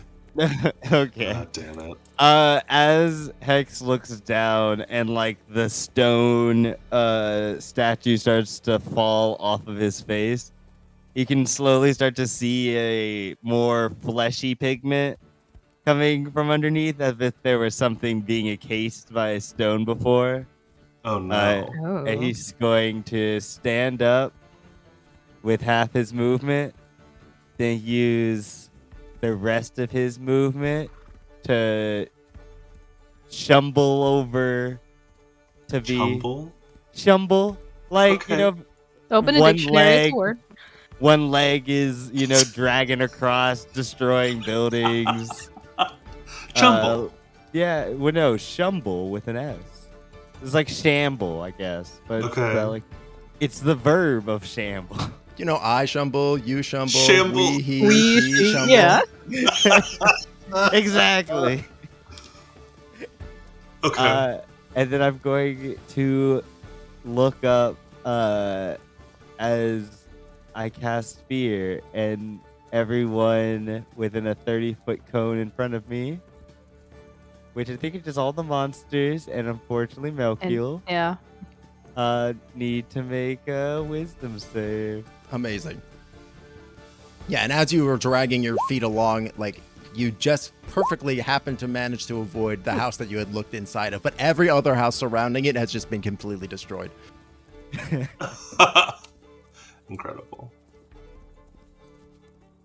So whiz save from the belay. He fails. All right, nice. Whiz save from the Duralin. DC 16, he Nice. fails. Whiz save from the Hokor. He also fails. So all three fail. Oh, perfect. Oh. They all just see like the statue face fully break off, and then multiple eyes and rows Oh, of God. teeth unhinge from inside of this. Like it looks like it's something that was sealed away in this statue long ago, and is now out and awakened. So fucked up. That's fucking awesome. Incredible. And I think this is like the perfect, like, especially since all three of the monsters fail, I think this is like the perfect set piece to end the fight on. So Hex, you do this effect of the sphere, your skin like breaks away, and your inner monster begins to emerge out like uncontained and just manifesting in its truest, purest form as it just flows out of your shell. And seeing this true monster in front of it, like faced with it, the three creatures, they all simultaneously just turn tail and run, just screaming, yelping, and whimpering into the sea, and they all just run off from you guys, just terrified. And we'll go in and call it there as the monsters are repelled from Waterdeep and flee into the ocean from whence they came, I guess. A rallying cry goes up as several water havens and other individuals, citizens of Waterdeep, rally out into the streets, all celebrating your victory, cheering and shouting, and yeah, you see tears streaming down people's faces, and confetti is flying in the streets, and they're celebrating your success. Woo! Gobloidus is so excited that the gas he's been holding in just flies out over the crowd. No. Yeah, they all take a deep breath and they just all faint. They all just collapse. Oh my god. Whoopsies! Hex like makes his face look normal, and then turns towards wherever there's a camera and goes, and that's why I wear makeup, and winks. But like still has a few of the multiple eyes, so there's like multiple eyes winking on like one side of his face. Oh my god. Fucking That's amazing. That's so good. All right, awesome. Yeah, and there's kind of like this moment where like y'all are kind of, you feel yourselves like being dragged backwards, but like it's not like like physically, it almost feels like spiritually, like you're being pulled someplace, and your perspective shrinks inward or maybe outward as you get pulled up above Toril and through space. I quickly make the statue in a lewd gesture before it takes me out. Oh my god. Amazing. As you all are pulled into space, you see stars, the planet Toril. You're pulled into that inky blackness, which becomes full. And when you next open your eyes, you find yourself back on the stairwell, walking down. The goblins that have led the way are still walking, and they're kind of like looking at you all, and they're like, Are you okay? Y'all look a little dazed out there. Oh God. I mean, we're alive, I suppose. If she could throw up, there would be vomit everywhere. But she's a robot.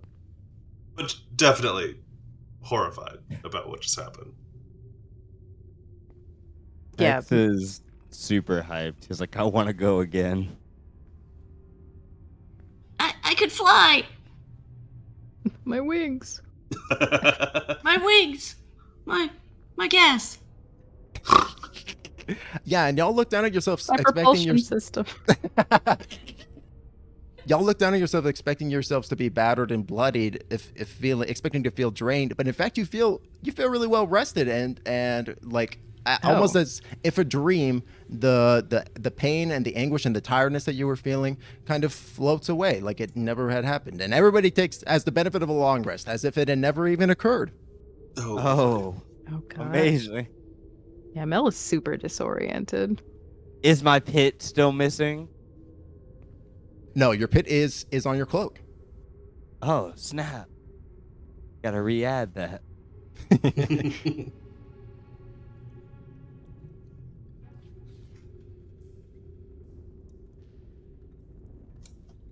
I had to look up the goblins' names real quick because I realized I put it in chat, but I didn't write it down for myself. So the goblins' names are leading the way is Wanda Secrets, the leader of the pact, and then there's of course Lactose the Intolerable, Knives the Dull, and naturally Rat Boy. Who can forget?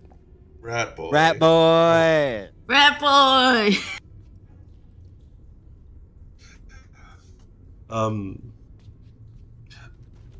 Well, I mean, mentally exhausting, but I suppose we're fine. On to the next floor of the dungeon, I guess. Fine is very relative. Do we didn't have no idea what triggered that, right? Make an insight check.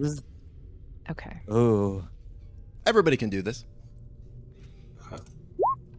24. And that one. 21.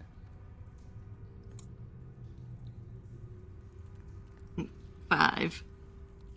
All right. Hex and Melkiel, y'all kind of realize that, like, as you kind of crossed over the threshold of the stairwell and kind of started to head down, that was kind of when the darkness kind of subsumed your vision a little bit. Ah, that's when the bonus round happened. So it potentially will happen every time we descend a level. Henrietta looks around. Halaster, did we get any points that time? Points. The pyrotechnist had to be something really cool, right? There is no response as y'all continue to trudge your way down. Play hard to get. That's fine. And y'all are trudging for a good little bit of time. The corridor, it's a fairly straightforward stairwell going down that kind of loops back on itself. Y'all are walking for a couple hours after the bonus round is concluded, when you kind of come to a little bit of a landing that off to the side, you see there is a goblin woman. She is wearing like a baseball cap almost. She's wearing like a kind of like a very kind of tacky uniform with a name tag that says Greta on it. She looks very uninterested at what's going on. She's looking at a sending stone, and she is like chewing on like some kind of gum of some nature that she's blowing very loud, irritating bubbles with. Behind and in front of her, you see there is like a desk or a booth, maybe like a little bit of a table sitting in front of her, and in front of each of the on the table itself are several items. You see a curled up whip, a ceramic looking jug, a shiny shield, and a nondescript wand sitting in front of it. You also see that the items, the individual items have little placards in front of them. Each of them say 500 points. And as y'all wander up, you see that there is like a little bit of like a display behind Wanda, which reads out 0. But as you cross the threshold and come closer to her, it flips up and reads 500 points. And as you do so as well, who has the uncommon item credit? I do. That like almost floats out of your bag magically and flies over to the counter. At which point this kind of gets Greta's attention from the sending stone, and she goes, "Oh hey, somebody must like you. Normally the audience gives these out, whatever that means. That means you get one of these for free." Oh, lovely. Yeah, it was from someone named Illithid, I think. Thank you to whoever they are. Lovely. Oh, I wouldn't Do we want know what these are? I don't want to mess with a mind flayer. And she kind of like delicately picks it up and like takes it like with like pinched between two fingers. Go ahead and make an Arcana check. Okay. I was also asking in question if she had any, or like in character, if she had knowledge about this stuff. Well, this is a whip. Definitely. This is a vase or a pot. Maybe it's a jug. This is a shield, and this is a magical wand. Ooh. She kind of leans back and looks back at the setting stone. Stunning. The insight you have into your inventory. I am shocked with the curation of goods here. She doesn't look up from the setting stone. She goes, I know, right? Wow.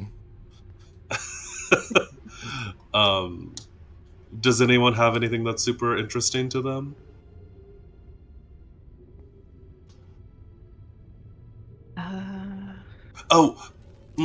Would I be able to do an identify on these objects? I raise an eyebrow at her.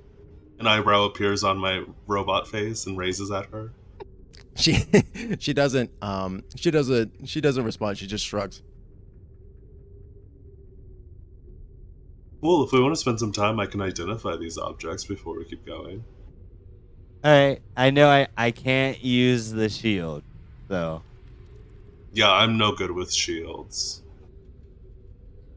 Shields, Mel, do you do them? shields? Nah. I already have one. A magic shield? It is not magic. I have I'll ritual cast so I don't have to spend slots to do these. Sure. So I'll just tell you, the magical whip is a +1 magic whip that also deals fire damage. It as an additional die. The jug is an alchemist jug. The shield is a +1 shield that you can cast the shield spell from once a day. And then the last one is a wand of magic missile. I would love the jug. I would love I the don't jug. want to give you the ability to make I 3 would gallons love- of mayonnaise a day. I know, but the mayonnaise alone. I'm going to use my credit to get the whip because I believe that with Tasha's I can use any weapon, right? As long as they're yeah, I can use a whip. So I'm going to grab a whip. I'm going to grab that +1 whip. Yeah, so the whip it's a +1 magical whip, so it does +1 to hit, +1 magic damage, and then you can speak its command word as a bonus action to light the whip aflame, so it will deal fire damage instead of its regular damage. I would love the alchemy jug. I'm gonna walk up to try to get the alchemy jug. Is it 500 each or 500 like all together? Each item is 500, and the points are shared, so you probably should come to a group decision before you Oh, make any it's choices. a shared Mhm, point? mhm. Oh. Okay. I think we should get the alchemy jug, but that's just me.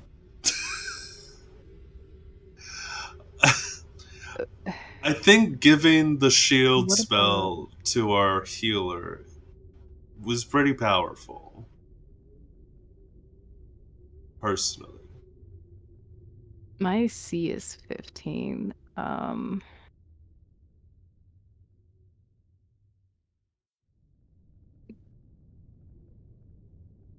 Nobody else would need the shield. Can't Well, I mean, use them. yeah. Oh, gotcha. Now I personally would like the alchemy jug because 3 gallons of mayonnaise. But there are other beneficial things that come out of an alchemy jug other than the 3 gallons of mayonnaise. That's just the bonus. Yeah, like trash juice. And what else was there? What else is left? The jug, the shield, and the wand of magic missile. And the wand of magic missile. I got a lot of magic missiles going on. So I don't know if we necessarily need to keep that one on the table. Could Mel maybe don't laugh at me, but this is the only phrasing I could think of. Jailbreak the alchemy jug for healing milk, maybe. Mm. I believe an alchemy jug can produce healing potions. Yeah. Basic So- potion would be you could do one once a day, right? You can use the use an action, name one liquid from the table below. Afterwards, uncork the jug as an action, pour the liquid out. And once the jug starts producing a liquid, it can produce a different one or more of that one until the next dawn. So, like, you could do a healing potion once a day. Or 2 gallons of mayonnaise. There's beer, honey, oil, vinegar, water, wine, acid, and poisons. Now, if you wanted to, I don't know, if you wanted to come up with some kind of like ritual to consecrate it in the name of your god, then I could see modifying it like as it sounds like you have in mind. Okay. Though that would 'Cause, yeah, probably basic potion is just like 1d4, right? Yeah. Well, It's I think 2d4. it's 2d4. 2d4. Yeah. Plus Also, the liquid it's until the liquid reaches its maximum. So if you can do the potion and do the mayonnaise, it's just as soon as it hits that 2 gallon or thing, then It can only produce one a day, unfortunately. wait. Once the jug starts producing a liquid, it can't produce a different one until the next dawn. One or more until one or more of Let me double check. has reached the maximum. D&D, they love wording the like items so weird. Sure do. They truly do. I'm even You having need, trouble like- finding it on D&D Beyond.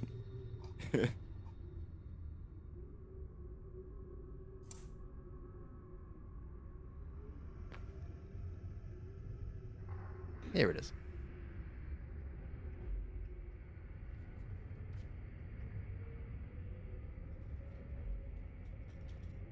So you can name the liquid and then choose a different liquid, but the moment that you begin to pour it, then it's set for the day.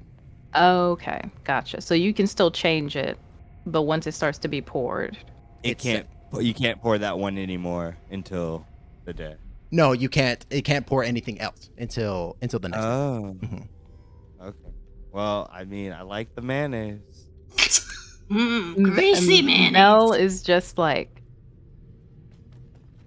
I appreciate your input. However, multiple people almost went down, and I can only heal so much. This would be a very good backup to have. Yeah, one day For a potion, one day a healing potion, one day a mayonnaise. Why not? Yeah. Honestly, me and Gobloidus want the mayonnaise to be nasty anyway. So if we do the mayonnaise first, and then we just won't need it because we'll just stay the mayonnaise, let the other mayonnaise get old. Yeah, how much mayonnaise can you eat in one day, realistically? I mean, 2 gallons is Well- that's a fuck ton of mayo. That's so much. Like, just exceeding a stomach's amount of mayonnaise. Even if you could stomach it, there's only so much stuff you could put in your stomach. We also are gonna let it sit for a little bit while it's out in Well- the air, you know? Maybe. And then bathe in it. Yeah. Moisturize. Henrietta is nodding and thinking about all the prestidigitation she's going to have to be doing.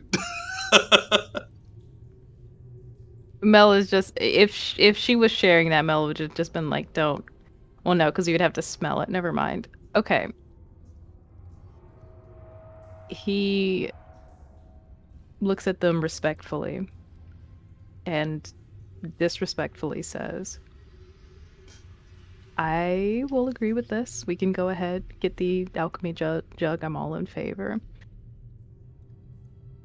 If we wake up at some point and it's used and you're down, I'm gonna think really hard before I heal you.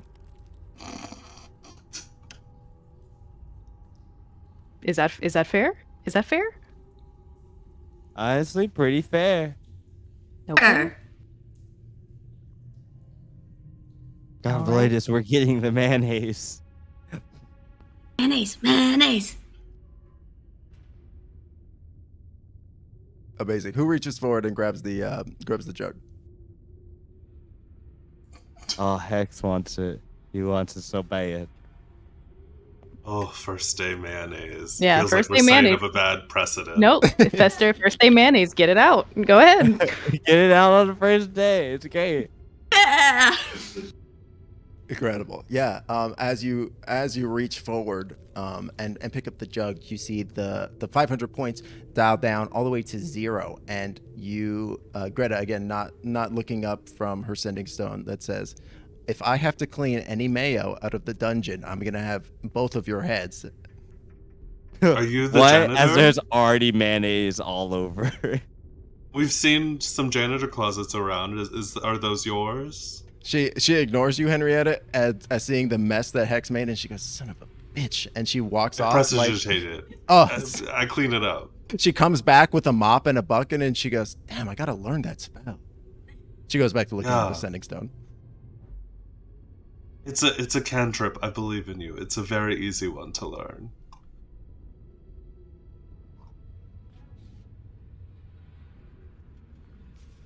Can I take 10 minutes and write out the cantrip for her on a piece of paper before we head out? Sure. Yeah, I'll do that for her. I believe in you. She takes the paper from you, not even looking at you, and she goes, "Great, thanks." And she puts it in her pocket. Cool. She's gonna need it, because in that 10 minutes, I imagine Hex and Gobloidus and the other goblins have just been mucking around in mayonnaise. So much mayonnaise. Hey, rat boy, come over here. There's mayo. Oh yeah, Rat Boy loves the mayo. You're not sure how Rat Boy knows about mayo, but you know that he loves it. Hell yeah, rat boy. Lactose, the It's all intolerable, goblins. stays away from it. Fair. Understandable. Lactose, you know there's no milk in mayonnaise. I ain't taking the chance. Okay, fair enough. It's white. It's creamy. I hear it's tangy. I ain't taking the chance. Amazing. All right, and with that, y'all continue heading on down the stairs, onto newer, brighter pastures. I think with that we're a little early, but I think we're gonna go ahead and call it there on such an excellent note, and then we can pick up next session with y'all coming down the stairs onto the second floor for the first time. Yeah. Yeah. All right, amazing. Thank you so much, everybody, for being here. Thank you to all the lurkers, chatters. Thank you to everybody who subscribed. Thank you to everybody. I'm going to go ahead and read everybody out at the end of the stream. But before I do so, I want to say I want to go around and give my lovely cast another chance to promote the various things that they do on all the cool things and places. Werewolf, go first. Hello. My name is Wherewolfbf, and you can find me everywhere, basically as Wherewolfbf. That is, where is in the question, wolf is in the animals, and the letters BF. Thank you so much, and come hang out with me sometime. Excellent. Next, Mish. My name is MishroomSoup. You can catch me eventually at twitch.tv MishroomSoup. I'm getting my shit together, but we're gonna be in this bitch. Perfect. Again, we were even talking about it a little bit behind the scene or before the show started. There might be some real fun stuff coming your way, so keep an eye out. The Sesh. Yeah, I am the Sesh. You can find me at TheSeshCast on Spotify, wherever you find any podcasts, and on YouTube. And you can find me at TheSesh14 on Twitter. And I was playing Hex Starchild, awakened again after traveling through space and crash landing on Earth. Hex, the new defender of all who seek justice. Incredible. And last but certainly not least, Goldman. Hi, I'm Goldmoon. I played Gobloidus today, and every 2 weeks you find me here on Tip of the Wizards channel on Mad Mage. Amazing. Thank you so much, everybody, for being here. Thank you again to Mish for the subscription, Werewolf for the subscription, Goldmoon for the 5 biddies, Eric Q for the follow, Eric Q for the sub, Skelly for the raid, Reich for the resub, Eric Q for the gift subs, Blue Star Morning Arts for the follow, and Blue Star Morning Arts for the subscription. I super appreciate all the support. It goes to bringing the magic to your screen. Thank you again. We are going to go ahead and raid Shake the Box, who are just a really cool group of content creators. They're playing Returnal, which is a fantastic game. Let's go send them some love. We're going to be playing again in 2 weeks, which is the 12th of March.